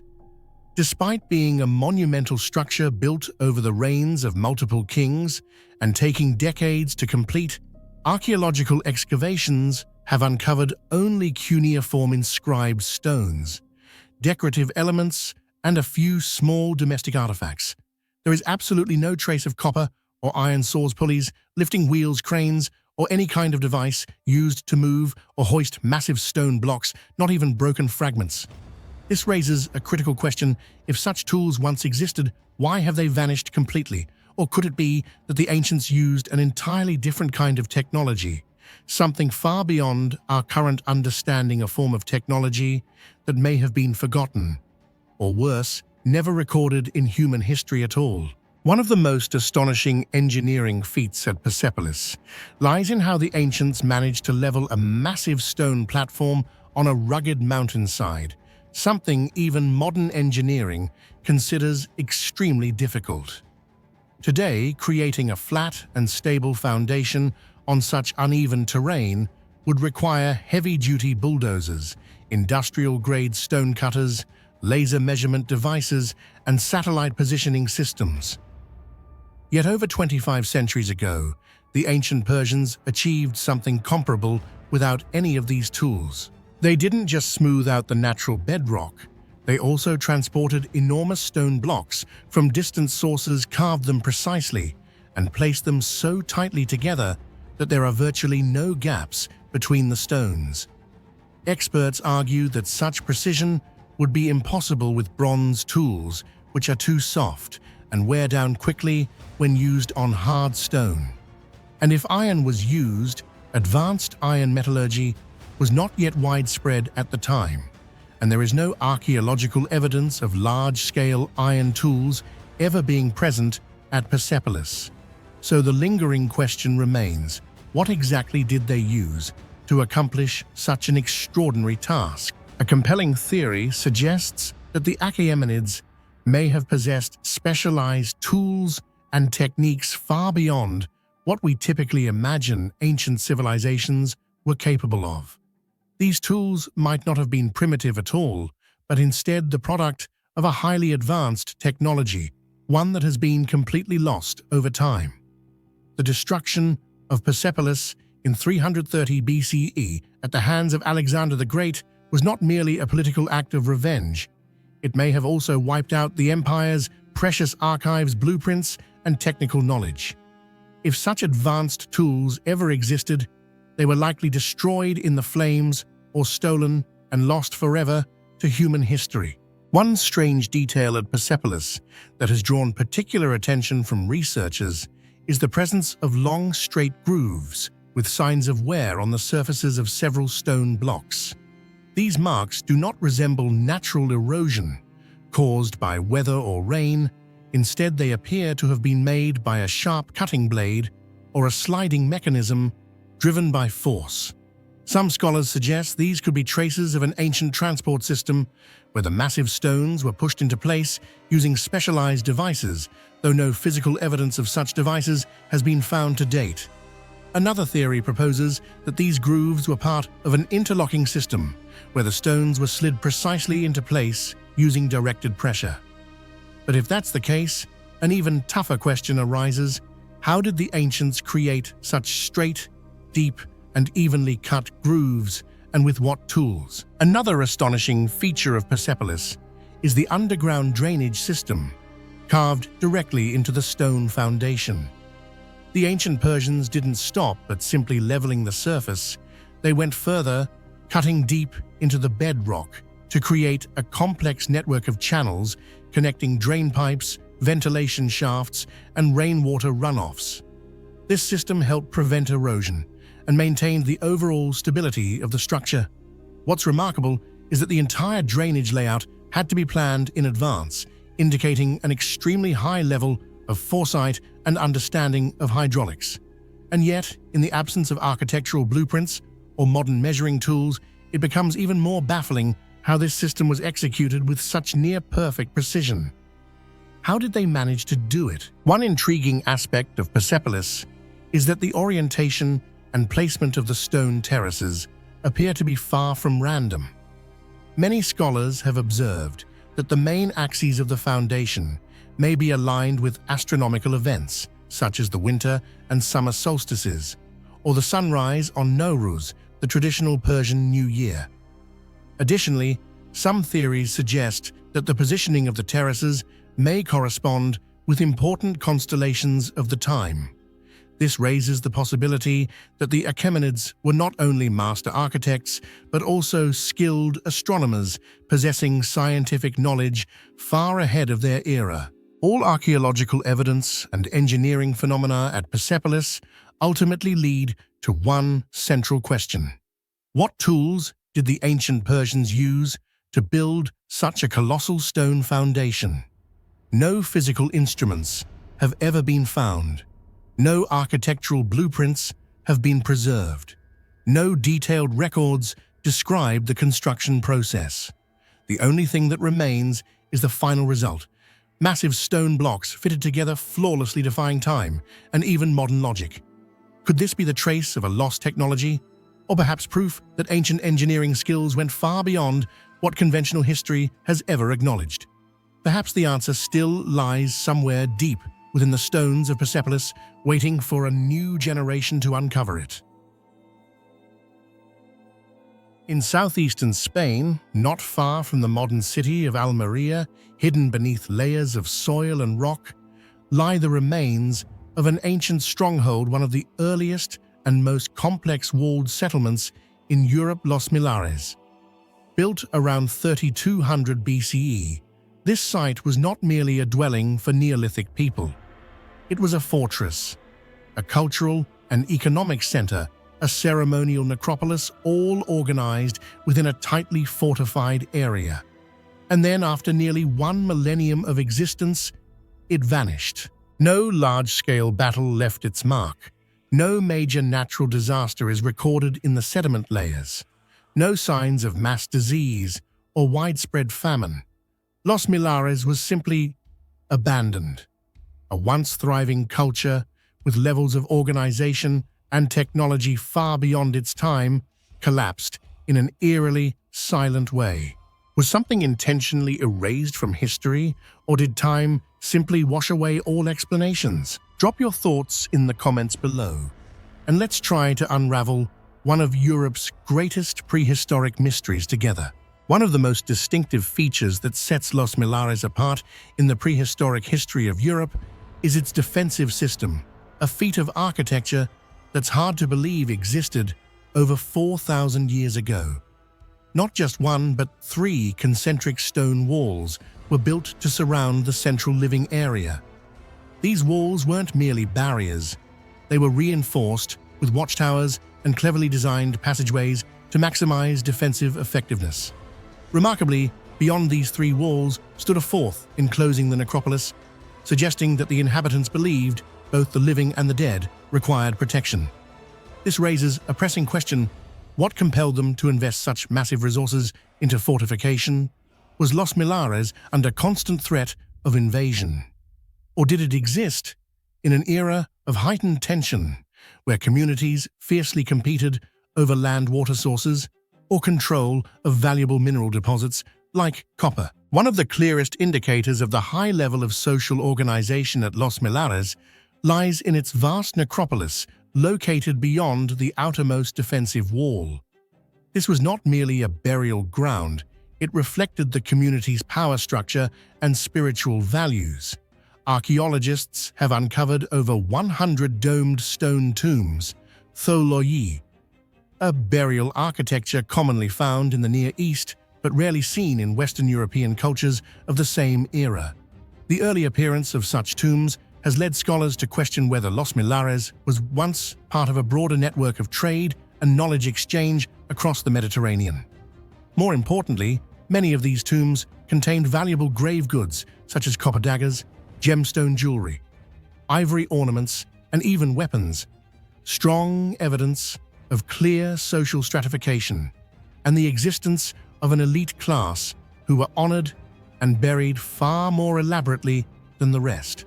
One particularly striking aspect that reveals the advanced technical abilities of Los Millares is the evidence of metallurgy, a clear sign that this community had reached a significant technological milestone very early in human history. Archaeologists have uncovered remnants of smelting furnaces, copper slag, and specialized tools used in the melting and shaping of metal, indicating that the people of Los Millares had mastered the process of extracting metal from ore. This represents a major leap forward, marking their transition from the Stone Age to the Bronze Age. But metallurgy wasn't just about technology, it also reflected a complex web of trade. Since copper ore was not always available locally, maintaining metal production required access to extensive trade networks. Several studies suggest that Los Millares may have served as a key hub within a prehistoric corridor of exchange stretching from the Iberian Peninsula to Central Europe and the Mediterranean, highlighting its strategic role in both the economic and technological landscape of ancient Europe.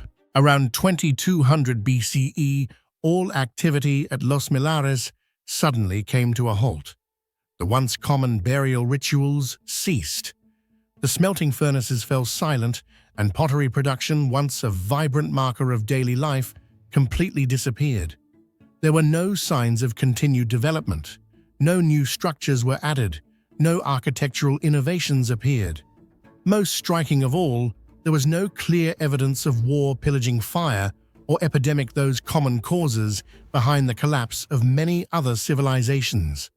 Los Millares seemed to have been left behind in silence, as if an entire community had mysteriously vanished without explanation, without any trace of a definitive end. Some researchers hypothesize that a prolonged period of drought may have led to agricultural decline, forcing people to abandon the site in search of more fertile lands. However, geological evidence does not point to famine or a sudden population collapse. Another possible explanation is resource depletion, particularly copper ore, causing the metallurgy-driven economy to lose its momentum. In such a scenario, the population may have voluntarily migrated in search of better opportunities. Yet the most debated theory is that Los Millares was replaced by the El Agar culture, a more militarized society that emerged a few centuries later in the same region. Archaeological findings from El Agar show both striking similarities and significant differences, especially in terms of social organization and burial practices. This has led many to ask, was Los Millares conquered or absorbed during a powerful cultural transformation, one so complete that all traces of its predecessor were erased? If so, then perhaps it is that very silence that speaks the loudest, becoming one of the deepest unsolved mysteries of prehistoric Europe. One of the strangest things about Los Millares is the absolute silence it left behind. No written records, no symbols, no carvings clear enough to explain what happened. Everything we know comes from crumbling stone walls, weathered tombs, and broken pottery shards. And yet, it is this lack of information that deepens the mystery. Did the inhabitants sense something was coming? Did they leave peacefully, or were they forced to abandon their homeland? The sudden disappearance of all traces has baffled researchers. Societies do not typically dissolve without any sign of internal conflict or external pressure. It is this void, the unusual silence in the archaeological record, that provides the perfect ground for an unsolved ancient enigma. A bolder theory is gradually gaining attention. Los Millares may not have been an isolated community, but rather part of a broader network of prehistoric civilizations that stretched across Europe from southern Spain to the Balkans and even Anatolia. Striking similarities in tomb architecture, social structures, and metallurgical techniques among different ancient settlements suggest the possibility of a widespread system of cultural and technological exchange far more expansive than previously believed. If this theory is correct, then the collapse of Los Millares was not merely a local event, it may have been part of a larger wave of upheaval. We may be witnessing a major transitional phase in human history, in which older communities like Los Millares were replaced by newer social systems, stronger, more efficient, and perhaps more ruthless. In the heart of modern-day Lima, Peru, amid bustling streets and towering buildings, stands an ancient monument that leaves every visitor astonished. Huaca Pucllana, a massive pyramid constructed entirely from adobe bricks. In a world where pyramids are typically associated with stone, granite blocks, and enduring masonry, Huaca Pucllana is an exception. It challenges the logic of ancient construction and poses countless questions that remain unanswered. How could the ancient Lima people build such a monumental structure using a fragile material? Why did they choose this specific location? And what was its ultimate purpose? Could the ancient Lima civilization have possessed advanced knowledge that we've completely overlooked? Was Huaca Pucllana just a ceremonial site, or something much more mysterious? Share your thoughts in the comments below. We'd love to hear your theories. Unlike most ancient sites hidden in remote landscapes, Huaca Pucllana rises within the bustling district of Miraflores, one of Lima's most developed urban zones. This makes visiting it an unusual experience. Stepping out of modern traffic, you're instantly transported into another era. There before you stands a towering adobe pyramid roughly 25 meters high, nearly 500 meters long, and over 100 meters wide, a staggering scale for a civilization that existed between the 3rd and 8th centuries AD. The structure itself is built in terraced form with vertical adobe walls stacked tightly like upright books, an engineering technique now referred to as the bookshelf method.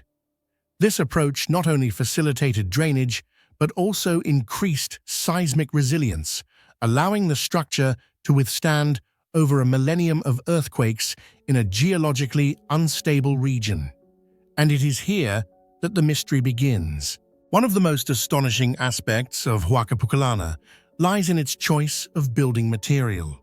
Unlike the limestone or granite blocks used in Egypt, this pyramid was constructed entirely from adobe bricks, sun-dried clay. This material is naturally vulnerable to rain weathering, and especially earthquakes, factors that are quite common along Peru's coastal region. And yet this structure has remained standing for over 1,000 years in such a volatile environment thanks to a specific bricklaying technique known as the bookshelf technique, in which the bricks are placed vertically rather than flat. This method allows the walls to flex slightly during seismic activity, reducing the risk of collapse. The real question is, how could a civilization without wheels, engines, or advanced metal tools have understood such modern structural principles? No architectural blueprints, measuring tools, or technical documents from that era have ever been discovered. Could it be that the ancient Lima people possessed mechanical and architectural knowledge far ahead of their time, or was this the result of centuries of trial, error, and close observation of nature? Whichever the case may be, it reveals a remarkable level of architectural thinking that even today we struggle to fully comprehend. One of the deepest mysteries of Huaca Pucllana lies not only in how it was built, but in what its true purpose actually was. Many archaeologists believe it once served as a high-level ceremonial and administrative center where the ruling elite conducted religious rituals, managed economic affairs, and reinforced political power. At the top of the pyramid, researchers have uncovered small chambers, altars, food storage areas, and clear signs of a controlled access system, suggesting that only privileged individuals were allowed to enter these sacred spaces. Lower levels, in contrast, may have functioned as public zones used for gatherings, trade, or civic activities. However, there are no symbols, inscriptions, or writing systems found that could confirm these hypotheses. Adding to the mystery is the discovery of sacrificed female remains, along with animal bones, finely crafted pottery, and rare wooden artifacts, which indicates that complex religious ceremonies also took place here, demonstrating the spiritual authority of the ruling class. Yet without any direct documentation, all these interpretations remain educated guesses, based on spatial layout and artifacts, leaving significant gaps in our understanding of Huaca Pucllana's true role. If they spent decades or even centuries constructing a grand adobe pyramid in the middle of a dry valley, it was surely for more than just gatherings or food storage. Recent studies have revealed that the entire pyramid was built along a highly precise north-south axis, possibly to observe lunar cycles or constellations, which would help determine agricultural seasons and ritual calendars. The name Pucllana is believed to come from the Quechua word pucle, meaning ritual game. This has led to the theory that the site may have been a kind of spiritual stage where the elite reenacted origin myths, cosmic events, and conveyed sacred power through elaborate ceremonies. However, all of this remains speculative, as no conclusive evidence has yet confirmed these assumptions. The absence of clear explanations only deepens the enigma, leaving the true purpose of Huaca Pucllana as a profound question that still awaits an answer. Huaca Pucllana is not just a relic of the Lima civilization.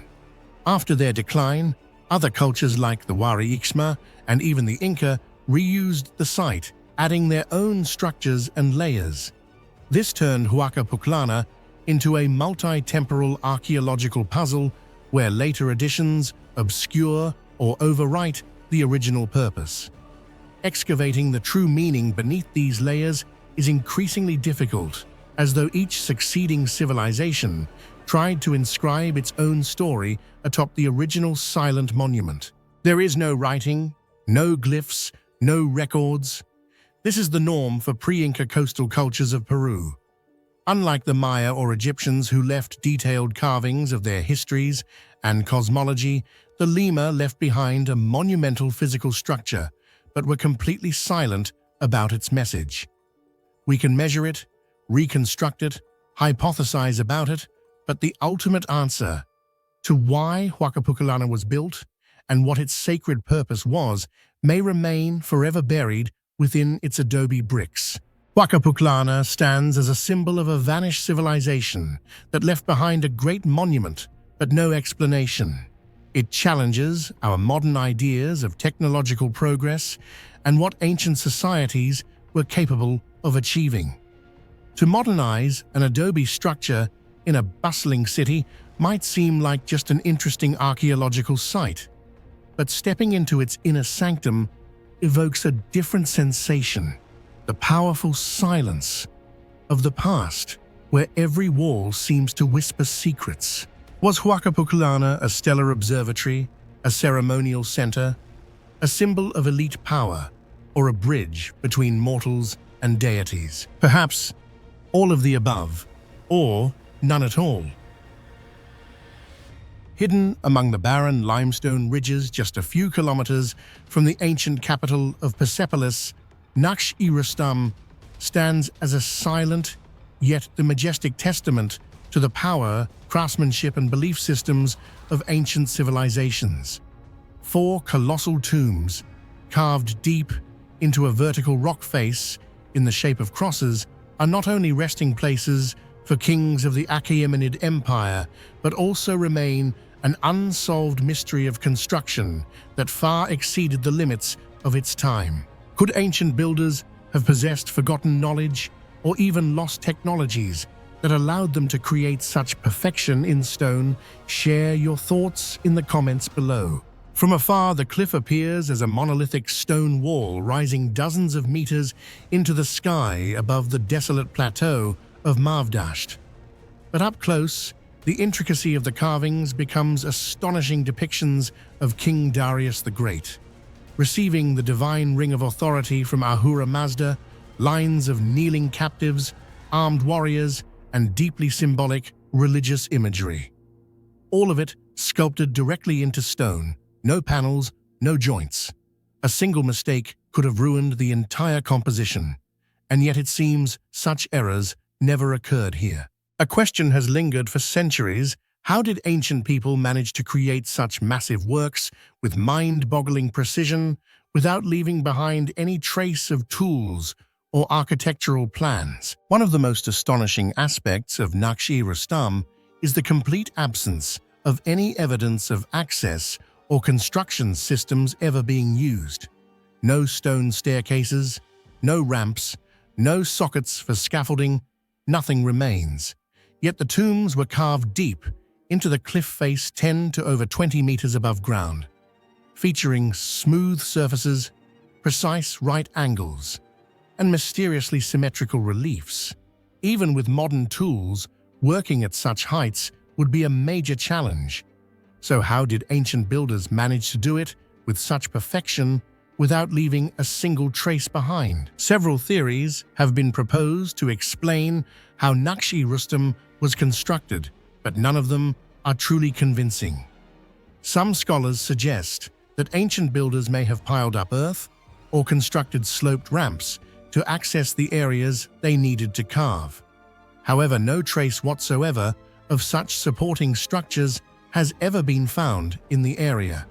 If these ramps did exist, they would have had to be massive in scale, likely requiring more effort than building the tombs themselves.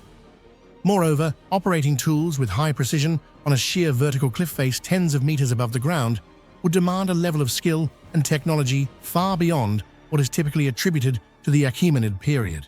So the question remains, is there something we've completely overlooked? Modern archaeologists, using laser scanning technology to map the tomb of Darius III in detail, have uncovered astonishing results.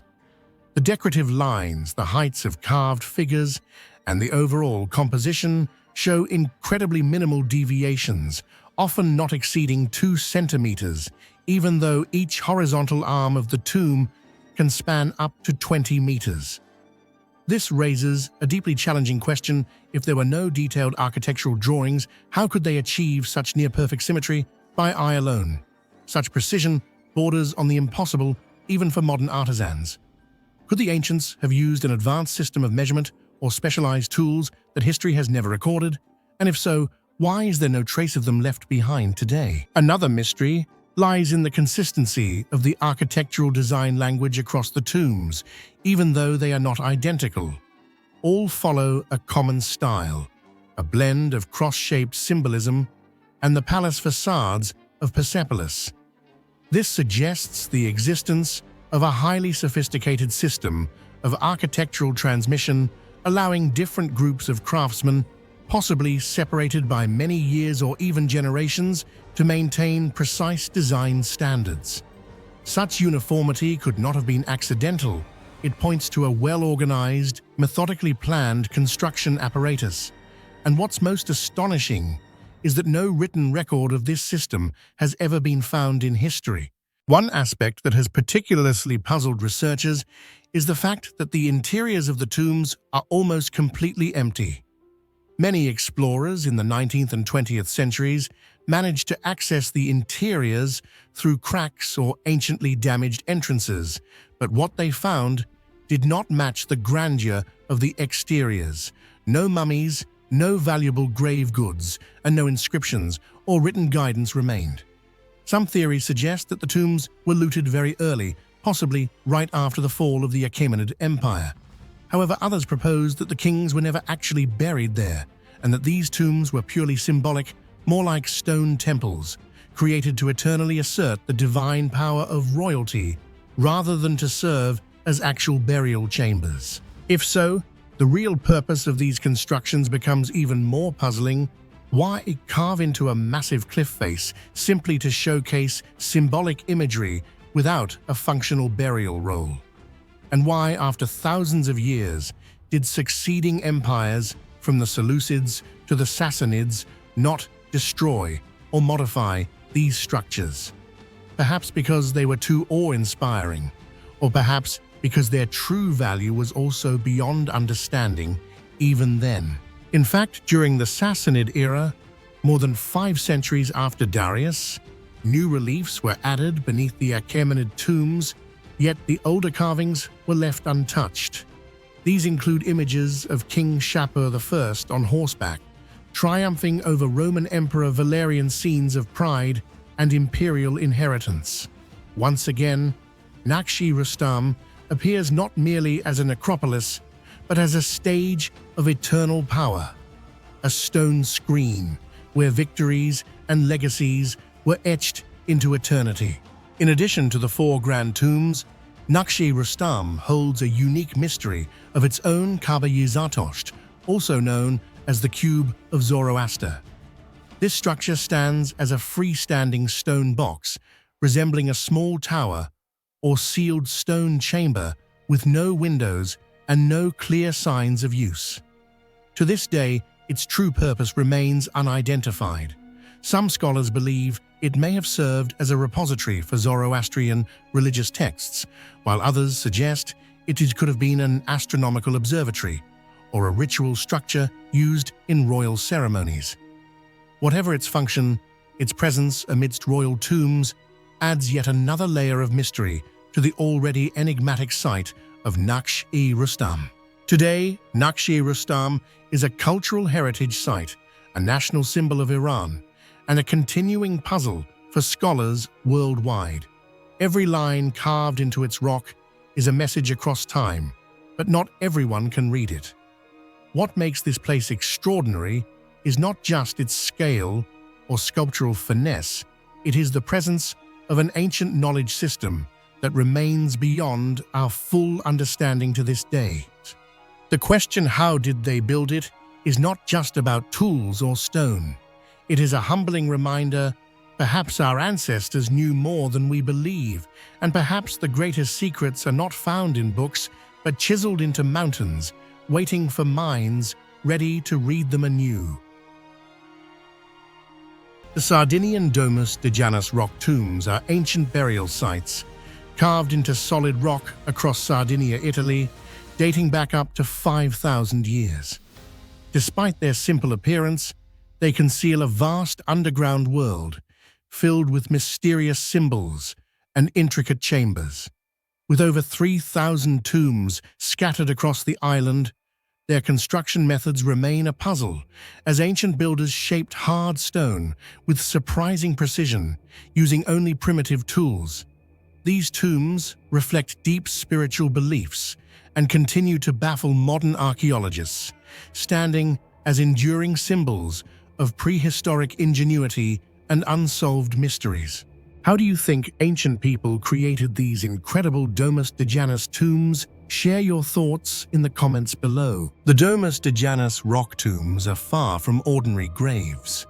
Their design closely resembles the homes of ancient Sardinians, with multiple chambers, narrow corridors, vaulted ceilings, flat walls, and even pillars carved straight into solid rock, demonstrating an impressive level of skill and balance.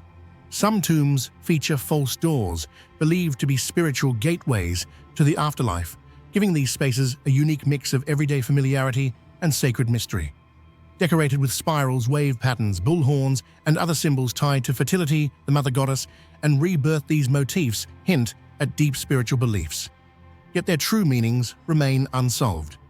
Above all, the biggest mystery is how 4,000 to 5,000 years ago, people with only basic tools could construct such complex, enduring monuments in solid stone. In the New Stone Age, people mainly used stone axes, stone hammers, and simple bone wood or crude copper tools. There is no evidence of iron or steel being used in Sardinia at this time. However, when researchers examined the Domus de Janas, they were astonished by the scale and complexity of the structures. Many tombs consist of 4, 5, even 8 or 10 interlinked large and small rooms with depths reaching dozens of meters. The bedrock they had to pierce is often basalt schist or limestone, extremely hard, difficult to shape with only primitive tools.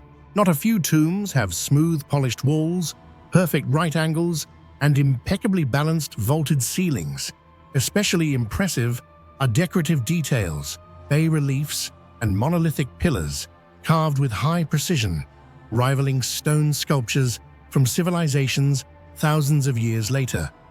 Many places feature false doors carved deep into hard stone, small stairs carved uniformly, and ceilings with perfectly even grooves or sunken motifs, demonstrating incredible mastery of material and three-dimensional space. Archaeologists have measured and experimented with similar stone tools to reconstruct the Domus de Janas building process, but results have been very limited. Using stone axes, each cubic meter of rock would require hundreds of hours of manual labor with tremendous toolware. Meanwhile, some large Domus de Janas have a total excavated volume of hundreds of cubic meters of hard rock, not to mention the meticulous decorative details. Creating large chambers with vaulted ceilings without causing collapses requires certain knowledge of structure and gravity far beyond the typical construction level of the Stone Age. The mystery does not stop there. The tombs are often located in inconvenient places for excavation, such as high mountainsides, sheer cliffs, or deep underground. This raises questions: how were tons of rock bones and artifacts transported in and out of small, narrow, dark rooms? How did they ensure the ceilings would not collapse or endanger the workers? Some Domus de Janas even show evidence of expansions, added rooms, or architectural modifications over many generations, requiring coordination, organization, and complex knowledge transfer. There is a hypothesis that ancient Sardinians used the heating and quenching technique using fire to heat the rock surface, then throwing cold water to create cracks, and then using stone tools to scrape or chisel away the cracked stone.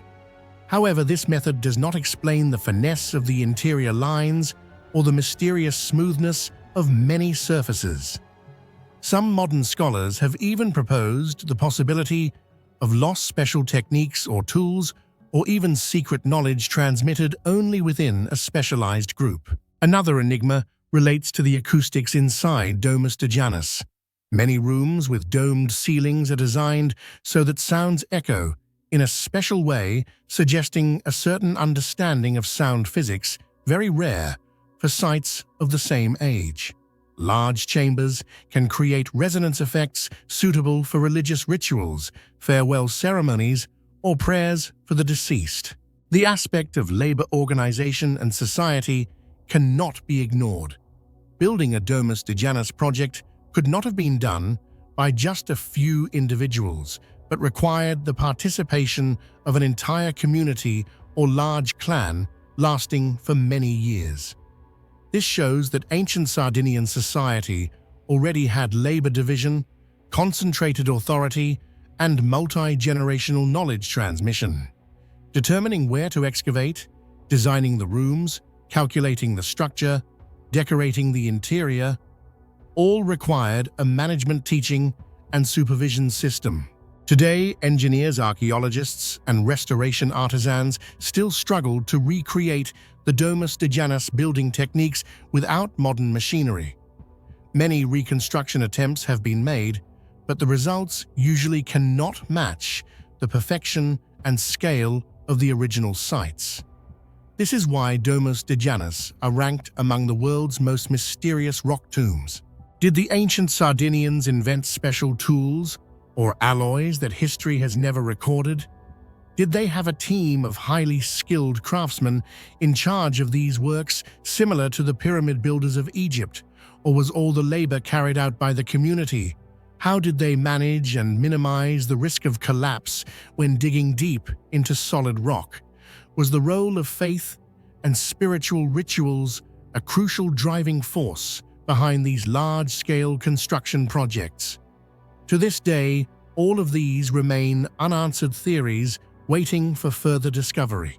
Even though science has partially decoded the dating and purpose of Domus de Janas, local legends still claim these are houses of the fairies' ancient spirits protecting the island.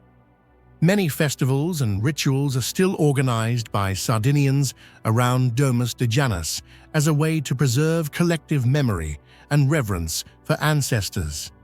The space inside these tombs, even after more than 4,000 years, still evokes a sense of sacredness and surrealism, hinting at a far more complex ancient civilization than traditionally believed. Today, Domus de Janas is an unmissable destination for anyone passionate about archaeology, history, architecture, or even those who love legends and mysticism. Each site is a time portal taking modern people back to an era where building, technology, and creative art were still deeply colored by ritual mystery and community bonding. Sardinian Domus de Janas rock tombs is not merely an archaeological wonder, but a symbol of the extraordinary creativity and intellect of prehistoric humanity, with mysteries of technology and construction that remain challenging even today. The unanswered questions about stone excavation techniques, labor organization, and the true meaning of decorative motifs are inexhaustible material for future generations to continue exploring, studying, and admiring. Sardinia, with its treasure trove of Domus de Janas, forever invites the world to embark on the journey to decode the eternal mysteries still hidden within the stone. Nestled quietly on the island of Anglesey, amid the lush green fields of Wales, Brin Celli Ddu is one of the most mysterious and peculiar passage tombs in Europe. Despite having existed for more than 5,000 years, this place remains a gateway to the past, where Neolithic people embedded their knowledge, beliefs, and obsessions about the cycle of life, death, and rebirth into every stone, every beam of sunlight shining through the passage at dawn on the summer solstice. What drove ancient people to create such a complex work with precise astronomical calculations? What is hidden behind the interplay of light and darkness deep within the earth? What do you think inspired the builders of Brin Celli Ddu to align stone and sunlight so precisely? Share your thoughts in the comments below. Brin Celli Ddu is not just a large earthen mound. It is an entire complex architectural system that demonstrates the astonishing ingenuity and organizational skills of prehistoric people. The tomb was constructed with a stone passage, about 8.5 meters long, leading into a circular central chamber topped by a stone dome, all enveloped by a thick layer of earth. From the outside, the monument appears mysterious, with its narrow entrance, sturdy dry stone walls, and upright slabs resembling pillars, evoking a sense of both sacredness and permanence. Most remarkable is that the entire structure was not built at random, but based on incredibly meticulous calculations regarding orientation, the position of each stone, and the angle of incoming sunlight to achieve a magical lighting effect on the summer solstice. At the exact moment when the sun is highest, a beam of light travels the length of the passage and illuminates the stone slab at the end of the chamber. This moment creates a mysterious ritual of light, connecting humans' time and the cosmos, far beyond the function of a mere burial site. It's not by chance that Brin Celli Ddu's entrance is precisely oriented northeast, where the sun rises on the longest day of the year. Archaeoastronomers have proven that only during a brief moment on summer solstice morning can sunlight reach the end of the passage, marking the sacred hour of the cycle of the year. This phenomenon not only recalls other great light machines like Newgrange, Ireland, or Stonehenge, England, but also demonstrates the extremely advanced level of astronomical observation and prediction of Neolithic people.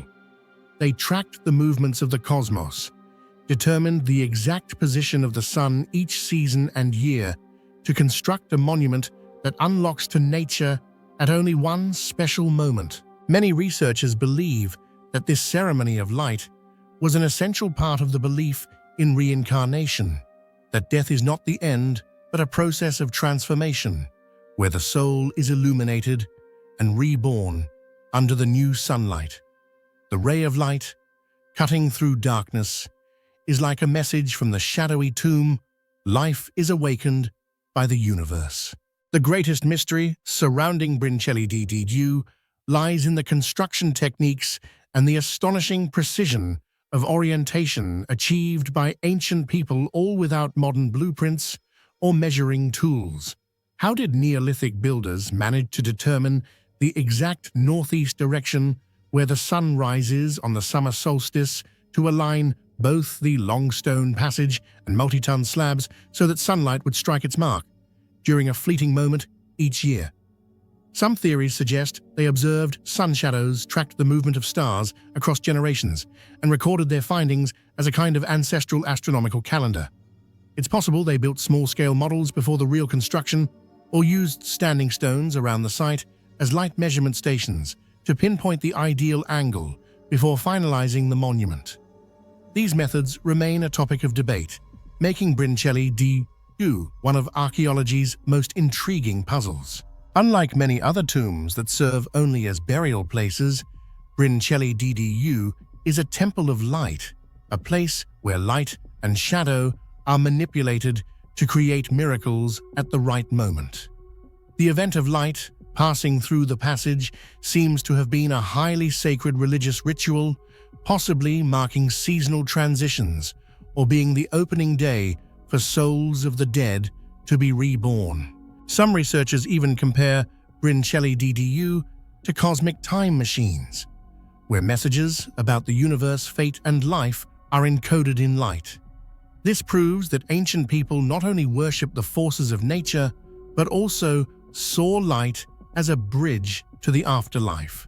Inside the central chamber of Brin Celli Ddu stands a striking upright stone pillar adorned with mysterious patterns, spirals, wavy lines, and meticulously hand-carved abstract motifs. The true meaning of these carvings remains a subject of debate among researchers to this day. Some theories suggest they are ancient astronomical calendars or star maps, helping the ancients track cycles of time and important cosmic events. Others believe these are spiritual symbols, representing the endless cycle of life and death, with spirals symbolizing the sun and rebirth.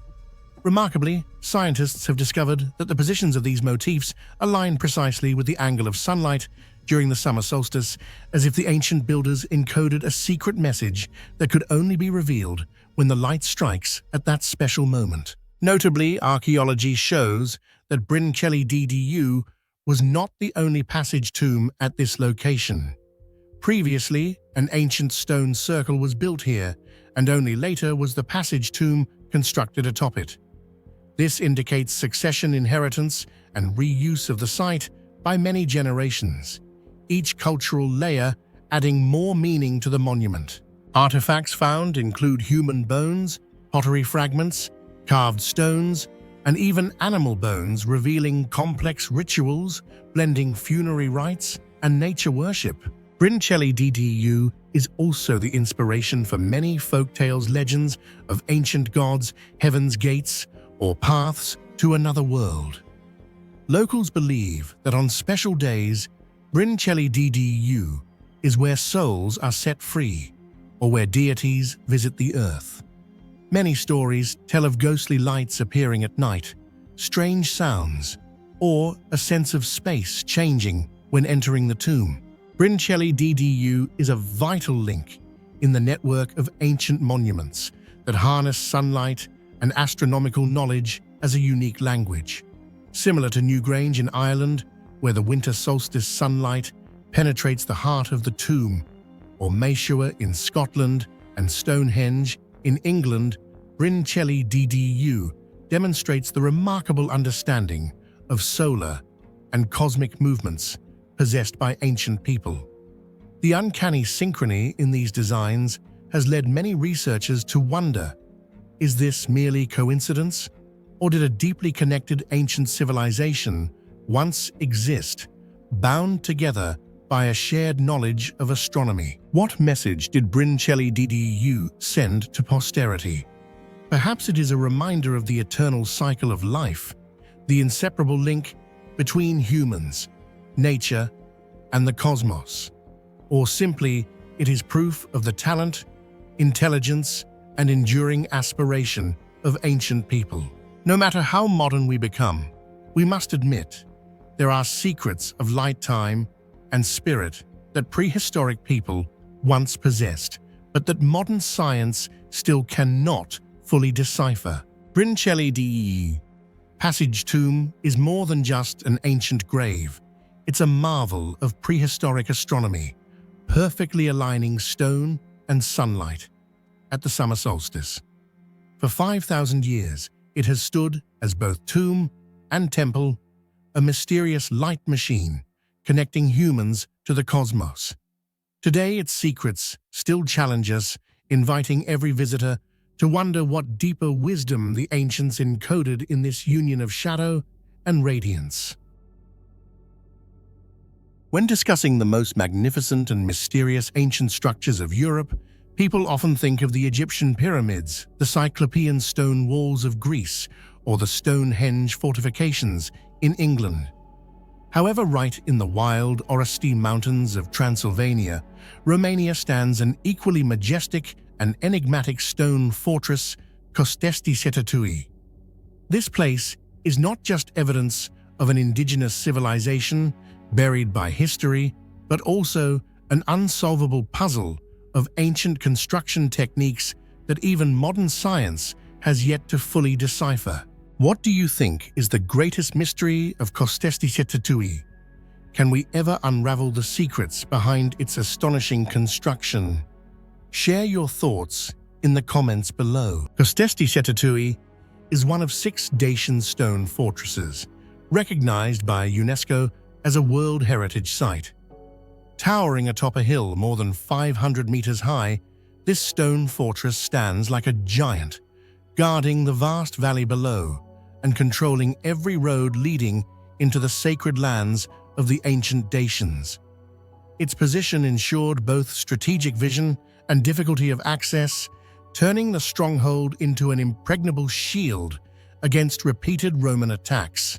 Around the fortress, traces of watchtowers, granaries, dwellings, and an underground water system remain etched in the stone foundations.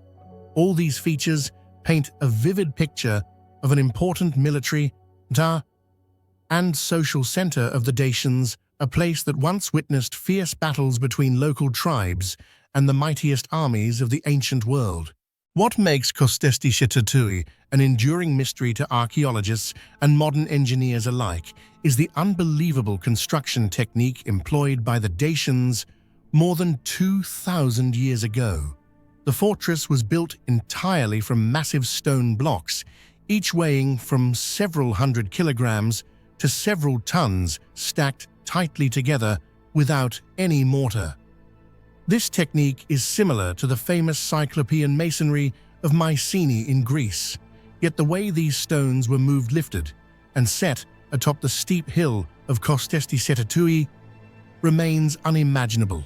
To construct walls as thick as 3 meters and over 5 meters high, stretching for hundreds of meters along the hillside, the Dacians must have possessed advanced mathematical knowledge, outstanding organizational ability, and incredible coordination skills far exceeding the conventional understanding of a minority civilization in a remote mountainous area. Some theories propose that they used primitive pulleys, wooden cranes, or took advantage of the sloping terrain to haul stones, but concrete physical evidence for any of these remains completely absent. The stone blocks were precisely squared, with flat and smooth contact surfaces, fitted so closely that it is nearly impossible to insert even a thin blade between the joints. This raises a critical question. How did the Dacians cut, transport, and assemble such heavy stones with near-perfect accuracy on treacherous terrain without iron tools or mechanical machines? What tools do they use for stonework? And how did they prevent shifting or sinking when stacking these multi-ton blocks on uneven ground? To this day, the answers remain unknown, despite all efforts by modern engineers to recreate the feat. In some sections of the fortress, traces of double walls have been found, 2 parallel stone walls with smaller stones and clay in between, which increase stability and resistance to vibrations during ancient siege attacks.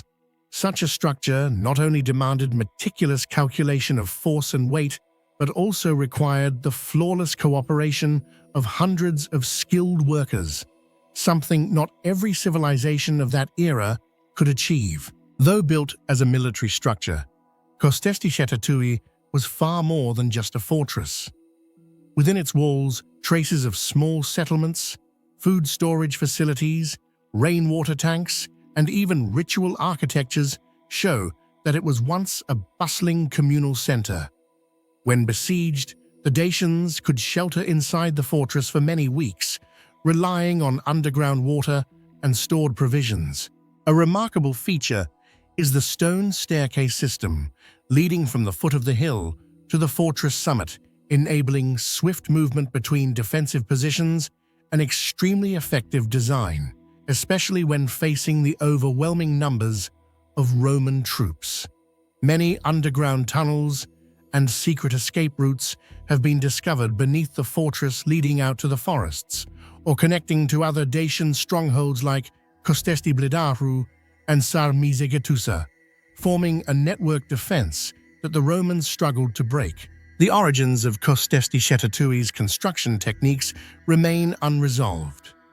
Archaeologists debate whether these methods were an indigenous invention of the Dacians or the result of cultural exchange with Mediterranean civilizations such as Greece, Thrace, or even Egypt.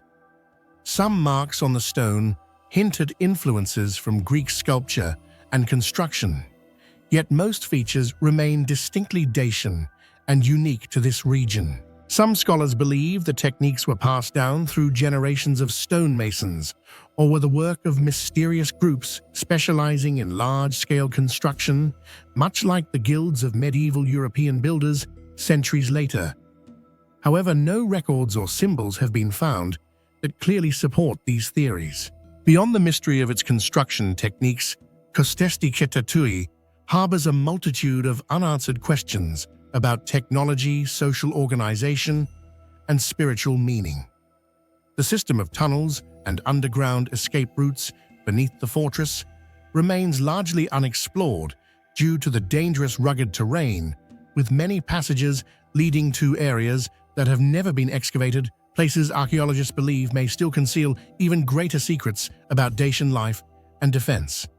Remarkably, to this day, researchers have not found any large stone carving tools at the site. The small artifacts that remain are entirely insufficient to explain how the Dacians crafted and transported multi-ton stone blocks. In addition to its military function, much evidence suggests Costesti-Cetatuie was also a center of ritual and power, a place for religious ceremonies that reflected the authority of tribal leaders. Some objects adorned with geometric carvings or strange symbols continue to puzzle archaeologists as their true meanings remain lost in the mists of the past. Over many decades, archaeologists have unearthed valuable artifacts at Costesti-Cetatuie: ceramics, bronze items, iron weapons, Dacian coins, jewelry, and many pieces showcasing skilled craftsmanship. Some objects bear traces of Thracian and Greek cultures, evidencing wide cultural exchange, but the majority remain distinctly Dacian. Further study of these artifacts may clarify aspects of Dacian technology and society, but the deepest secrets, especially the unimaginable stonework, still await answers in the future. Costesti-Cetatuie stone fortress is not simply a defensive structure. It is a symphony of intellect, technique, and Dacian spirit. The mystery of its construction, from moving and placing colossal stones on hazardous slopes to community organization and safeguarding the fortress for centuries, remains a vast source of inspiration for all journeys into human history.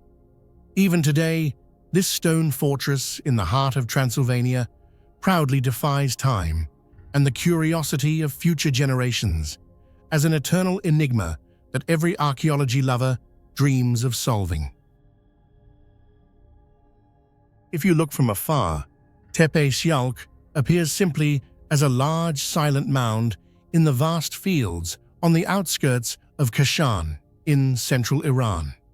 Yet beneath that seemingly ordinary surface lies another world: layers of stone mud bricks and clay, built, arranged, buried, and reused over more than 7 millennia. Tepe Sialk, with its stone layers stacked one atop another, is not only one of the oldest known settlements in the world, but also a living archive of construction techniques, cultural evolution, and secrets that humanity has yet to unravel. What do you think about the mysterious, layered architecture of Tepe Sialk? Do you believe this is simply the result of random development, or could it be evidence of an advanced level of social organization, technology, and thinking far ahead of its time? Share your perspective in the comments below. Archaeologists have determined that Tepe Sialk was first settled about 7,000 years ago, that is nearly 5,000 years before the Common Era. Unlike many ancient settlements that left behind only simple ruins, Sialk stands out for its dense accumulation of architectural layers, ranging from primitive stone foundations to floors of mud brick, compacted earth retaining walls, and deep burial pits. Each layer, which might be only a few dozen centimeters thick or even over a meter, is a distinct period of time, bearing the imprints of daily life, religion, social organization, and mysteries that scholars still cannot decipher. As archaeological teams excavate each layer, every stretch of wall, every stone slab, stories of life, war, disaster, ritual, and transformation gradually emerge, like turning the pages of an ancient history written in earth and stone. What makes Tepe Sialk a hot topic in archaeology is the complexity of its layered construction. While many civilizations of the same era were still building tents and simple thatched huts, the people of Sialk had already learned to use large stones, kiln-fired mud bricks, clay, mixed with additives, and even special bonding mortar. They created solid foundations, thick walls, and arranged overlapping floors to reinforce their structures. Some layers even have drainage systems or air vents, indicating a rare awareness of durability and comfort for that period. The stone layers are often interspersed with courses of mud brick or clay, forming a multi-layered system that resists erosion, earthquakes, and floods.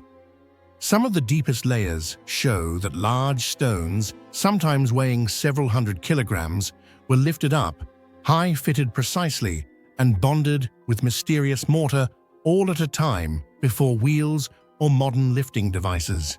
This raises a profound question. How did they transport and assemble such massive stones?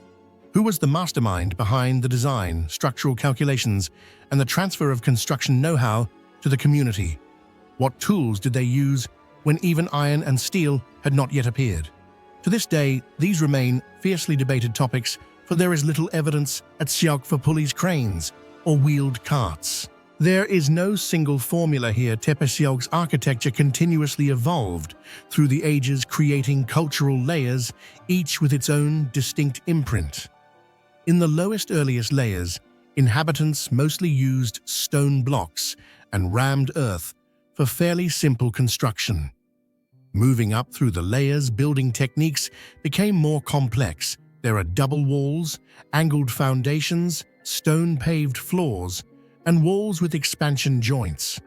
Closer to the surface, the stone layers are often alternated with fired mud brick, showing the strong development of construction technology, architectural style, and social organization.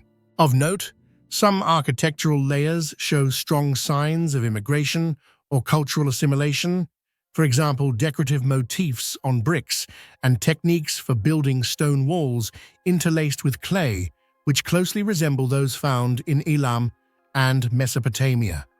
At times, burials were embedded within thick stone walls with unusual grave goods, while in other periods, chambered tombs were used, and walls served only to reinforce the ground or shield against sandstorms. This reflects the uninterrupted historical flow. Perhaps the community here was repeatedly renewed as local inhabitants mingled, adopted skills, or were even replaced by entirely new groups. The result is a complex and multi-layered tapestry, just like the stone layers themselves. The stone layers of Sialk are not only material remains, they are also puzzles for archaeologists and physicists alike. Many large stone slabs are buried among layers of earth and mud brick, and their purposes cannot be determined. Some are house foundations, some are wall bases, others seem like barriers, and some may even have been shrines or places of sacrifice.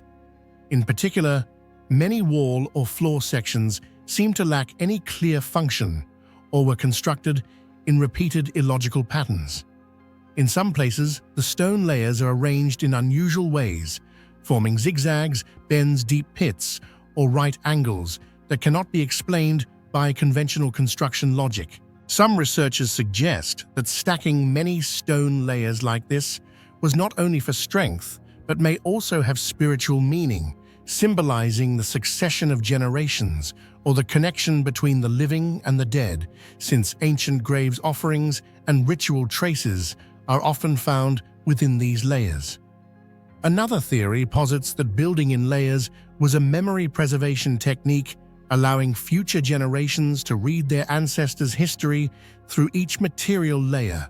Or perhaps it was simply the result of reusing old building sites after great upheavals such as wars, epidemics, or natural disasters. Each stone layer at Sialk is a cross-section of time. Some layers are separated by just a few decades. Others leap across centuries, indicating phases of interrupted, sometimes explosive, sometimes quiet development. Some strata retain traces of fire, earthquakes, or even flood marks, illustrating the endurance and resilience of this ancient community. The repeated processes of building, layering, repair, demolition, and reuse show a creative, resourceful mindset adapting to harsh conditions. In some places, the stone layers are expertly beveled to form steps or stacked into double walls to resist settling and subsidence, even creating hidden niches to store valuable items. In certain areas, there is evidence of underground channels for water or stones drilled for ventilation and moisture control, proof that the people of Sialk had mastered advanced engineering concepts long before neighboring cultures would do so, sometimes by several centuries. Abundant evidence indicates that Tepe Sialk was once a crossroads, a technical transfer station between major civilizations like Elam, Mesopotamia, and Egypt.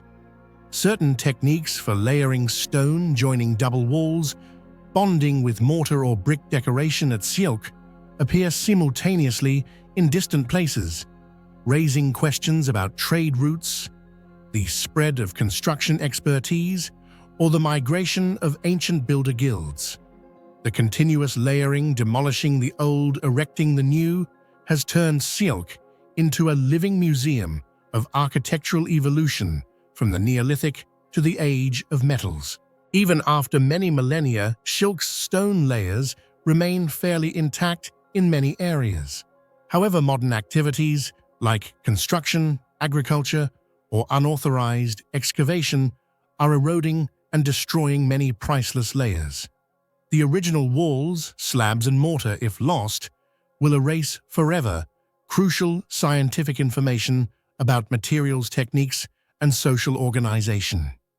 For this reason, conserving these stone layers is not only a responsibility, but also an opportunity for scientists to keep unlocking the secrets of this special layered heritage. Standing among these ruins, anyone would be awestruck by the mysterious layered architecture, a feat of construction, both sturdy and imbued with spiritual and cultural meaning. For thousands of years, generation after generation have come and gone, leaving their mark on every stone, every wall, every little path. Yet the greatest question, why build so many layers? What techniques enabled them to do so? And what did these layers mean to the ancients remains unanswered. Lying quietly amidst the coastal plains of southeastern Sweden, near the small village of Kivik, stands one of Europe's most impressive megalithic tombs, Kivik King's Grave, or Kivik's Graven. Built during the Bronze Age more than 3,000 years ago, this monument not only astonishes archaeologists and researchers with its scale and complexity, but also confounds the modern world with construction mysteries that remain unsolved to this day. What do you think was the secret behind how ancient people built Kivik King's Grave? Share your thoughts in the comments below. Kivik King's Grave is a stone circle with a diameter reaching 75 meters, surrounding a central burial chamber built from 12 large, intricately carved stone slabs. To grasp the scale, picture dozens of multi-ton boulders erected into a flawless circle with other massive slabs, forming the walls and roof of a chamber over 3 meters long. This is truly a marvel of ancient human hands. People who possess no machinery, cranes, or any of the modern technologies we have today. This raises the ultimate question.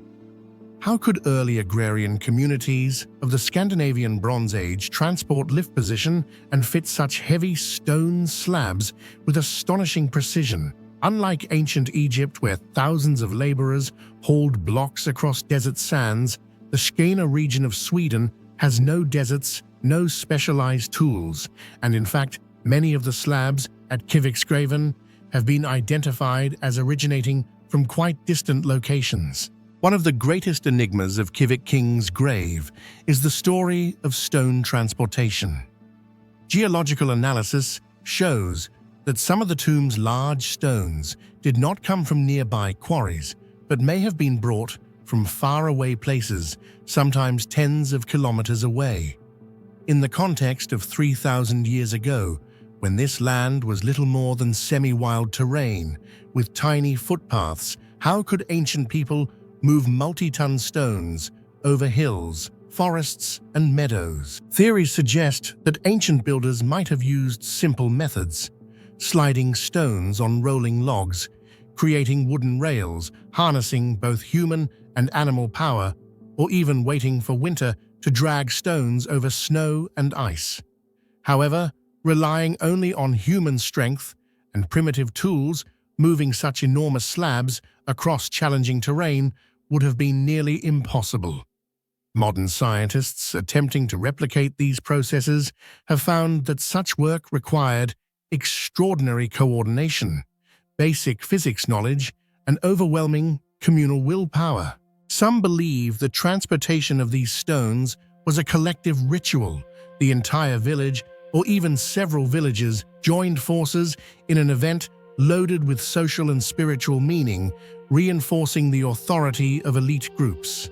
This reflects not just superior social organization, but also how ancient people knew to marshal every physical and spiritual resource to build their great monuments. It was not just about moving the stones. Raising the towering slabs, some as tall as 2 meters and weighing several tons, posed a colossal challenge for Bronze Age inhabitants.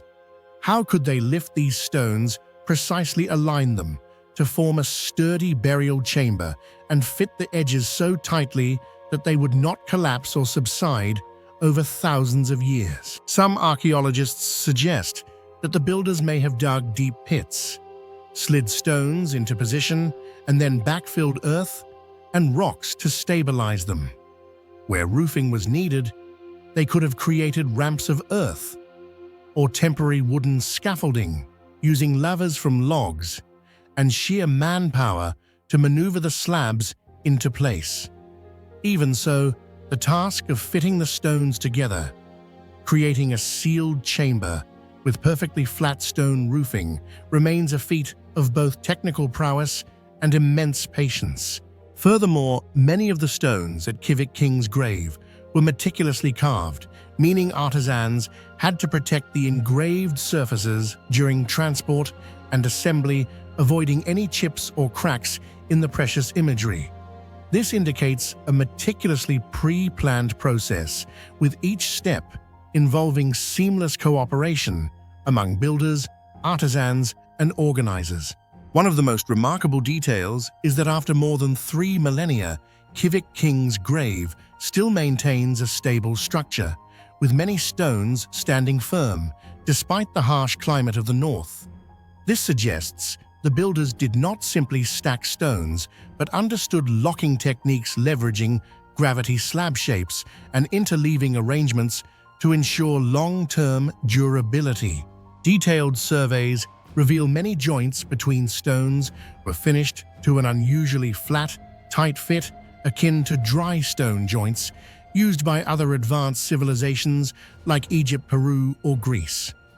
It remains unclear what tools were used to shape and smooth these stones, since archaeological evidence of metal tools from the Scandinavian Bronze Age is scant.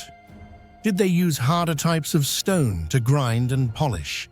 Did they possess secret techniques lost to history? Various hypotheses abound. Perhaps they used levers and counterweights of earth and stone throughout construction. Perhaps they intuitively understood the distribution of forces and the physical properties of stone, even without modern physics. All these factors contribute to the legend of the Bronze Age engineer and raise the question, was their technological sophistication greater than we have imagined? The construction of Kivik Grave was more than an engineering feat. It reflected the beliefs, social structure, and spiritual strength of its ancient builders. Creating such a monumental tomb required extraordinary motivation, likely tied to honoring important leaders or conducting essential rituals about death and rebirth. The stone carvings depicting ships, wheels, the sun, and people may have symbolized glory, unity, and a powerful connection to the afterlife. In this way, construction technology became a language of power, showcasing both community status and the deep intellect of Bronze Age Scandinavia. Looking at other European megalithic monuments like Stonehenge, England, Newgrange, Ireland, or the dolmens of Brittany, France, one sees many similarities in stone-moving, raising, and fitting techniques. Yet Kivik King's grave stands apart, with its massive outer circle combined with an ornately decorated central chamber, the stones appearing not entirely uniform, but each with its own personality in size, shape, and carved surface. This raises a fascinating theory. Perhaps the builders intended to encode messages or imbue each stone and its placement with spiritual meaning. Modern archaeologists use three-dimensional scanning lasers and ground-penetrating radar to study the structure, but the more they explore, the more questions they uncover. Even after being studied, excavated, and reconstructed in the 18th century, Kivik King's grave remains full of mysteries. Scholars have yet to provide definitive answers. What tools and methods were used to cut shape, move, and fit the stones? How did they achieve such tight joints, preventing subsidence over millennia? Did professional secrets exist, passed down within communities, or were there specialist master builders as a unique social class? Furthermore, similar mysteries are found at other megalithic sites worldwide, from the Great Pyramid of Egypt to the giant blocks of Puma, Punku, South America, to the Cyclopean walls of ancient Greece. Was there a cross-continental engineering tradition, or were these the independent innovations of each civilization? The answer remains hidden, awaiting new discoveries from archaeology, material science, and the bold imagination of the modern world. Kivik King's gravestone slabs. Sweden, with its enormous stones carved with mysterious images, stands as powerful testimony to ancient humans' creativity, organization, and mastery of technology. Each upright slab here is not just a building material, but an enduring message of intellect, faith, communal strength, and the unexplored mysteries of an era only just emerging from prehistory's shadows. The construction technology at Kivik King's grave is not only a technical riddle, but a doorway to understanding the deep culture, society, and the limitless ambition of our ancient forebears, true authors of the symphony in stone enduring in the icy north. When we think of ancient Egypt, we often imagine gigantic pyramids, the grand tombs of pharaohs, or mysterious statues standing amidst the white desert sands. Yet hidden beneath the arid soils of western Luxor lies a lesser-known village, Deir el-Medina, the footprints of master craftsmen, creative minds who contributed to the construction of humanity's greatest wonders. However, if we simply regard this as the village of tomb builders, we overlook a major technical enigma: the stone foundations at Deir el-Medina, a silent marvel that continues to baffle modern scientists as they have yet to fully unravel the processes and tools that were once used. What do you think enabled the ancient builders of Deir el-Medina to create such durable and mysterious stone foundations? Could there be a lost technology or construction method we've yet to discover? Share your thoughts in the comments below. First, it is impossible not to be amazed by the durability and uniformity of the stone foundations at Deir el-Medina. Over more than 3 millennia, the foundations of houses, storage areas, and workshops have remained intact, as if defying the ravages of time, harsh climates, and even earthquakes. The stone blocks are securely and evenly arranged, their surfaces astonishingly smooth. Yet what perplexes archaeologists the most is not just the longevity, but rather how the ancient Egyptians achieved such feats, especially considering the technological conditions and tools of that era. Most archaeological finds at Deir el-Medina reveal only primitive tools made of copper flint, some shards of pottery or organic materials that have since decayed. This raises a major question. How could they cut, grind, join, and transport large, hard stone blocks to create surfaces so flat and seams so tight that a blade could not fit between them? With simple copper tools, it is nearly impossible to process hard limestone or sandstone with such precision, especially on a large scale for hundreds of uniform constructions. Some scholars believe that sand mixed with water might have been used for grinding, or that friction from plant fibers and ropes was employed.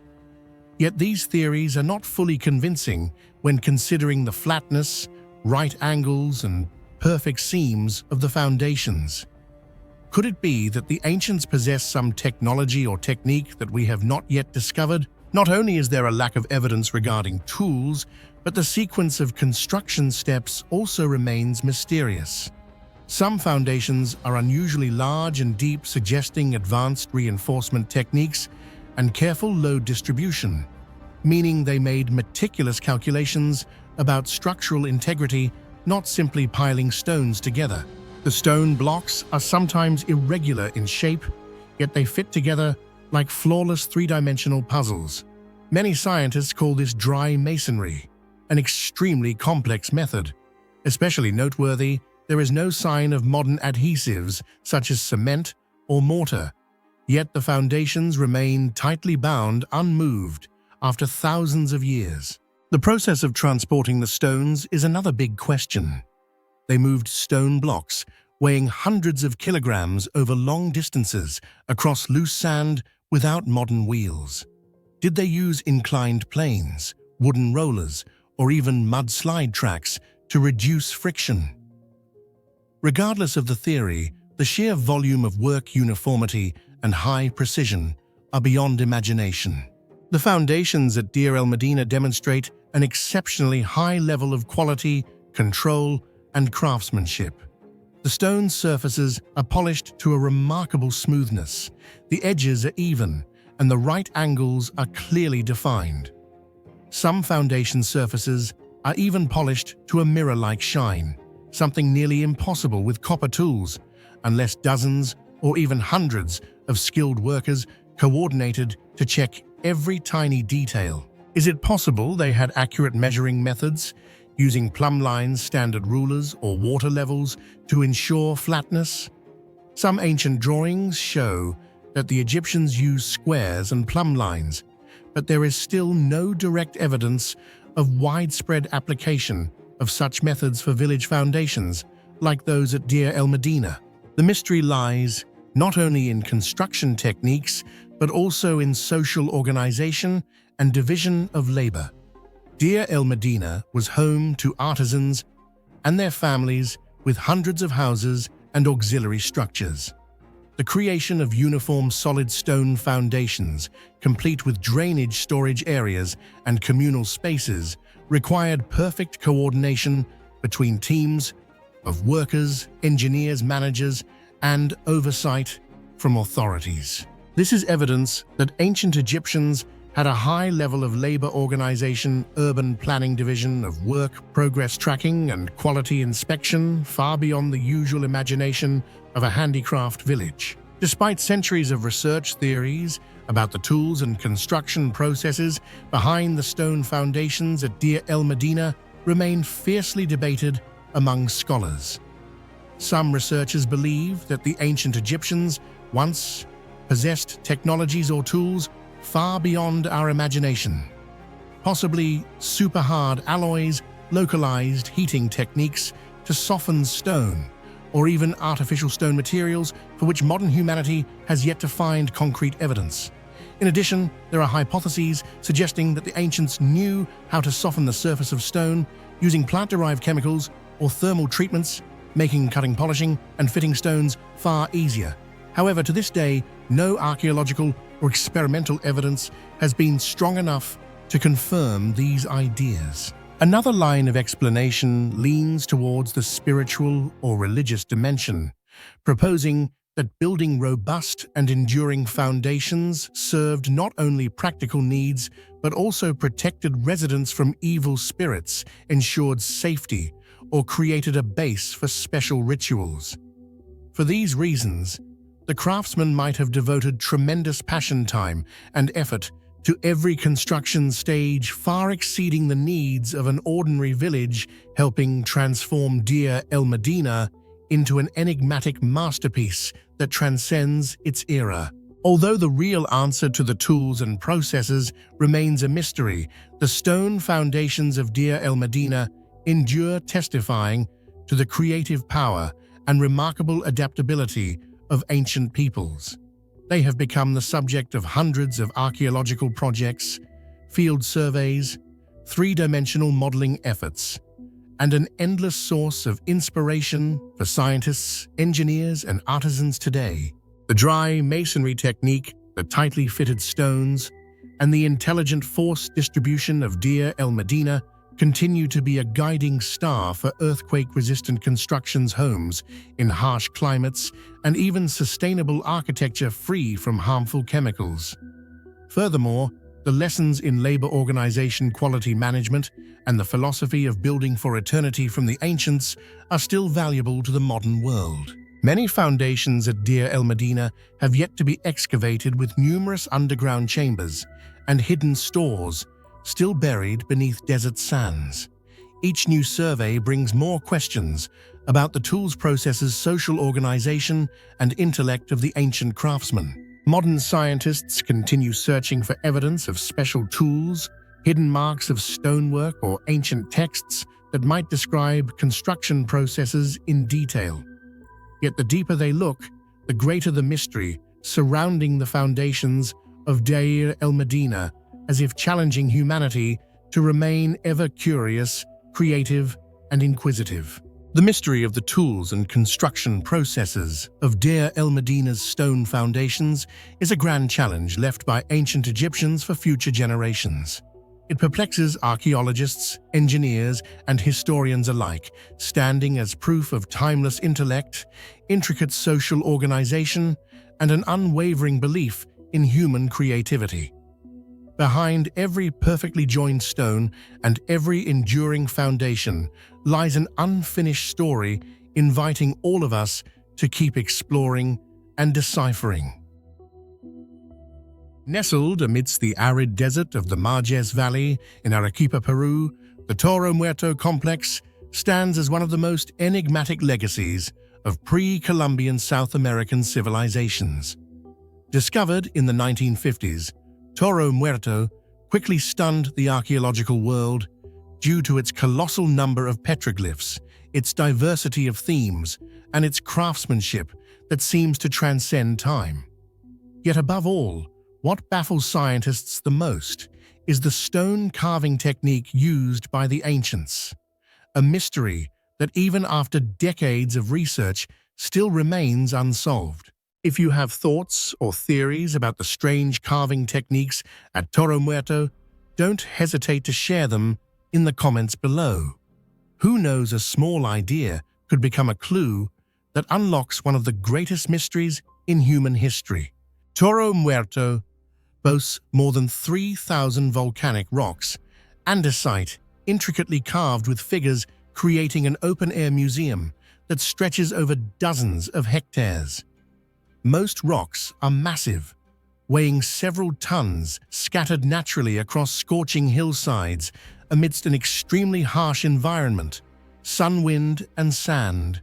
On these stone surfaces, thousands of images are meticulously etched: animals, birds, leopards, llamas, snakes, humans with strange postures, large heads, big eyes, abstract symbols, geometric motifs, and even mysterious anthropomorphic figures. The origins and dating of the engravings at Toro Muerto remain a subject of major controversy among archaeologists.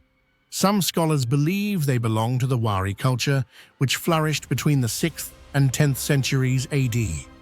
However, there are also opinions that many of the carvings may be even older, associated with the Chuquibamba culture, or possibly created as far back as 2,000 years ago.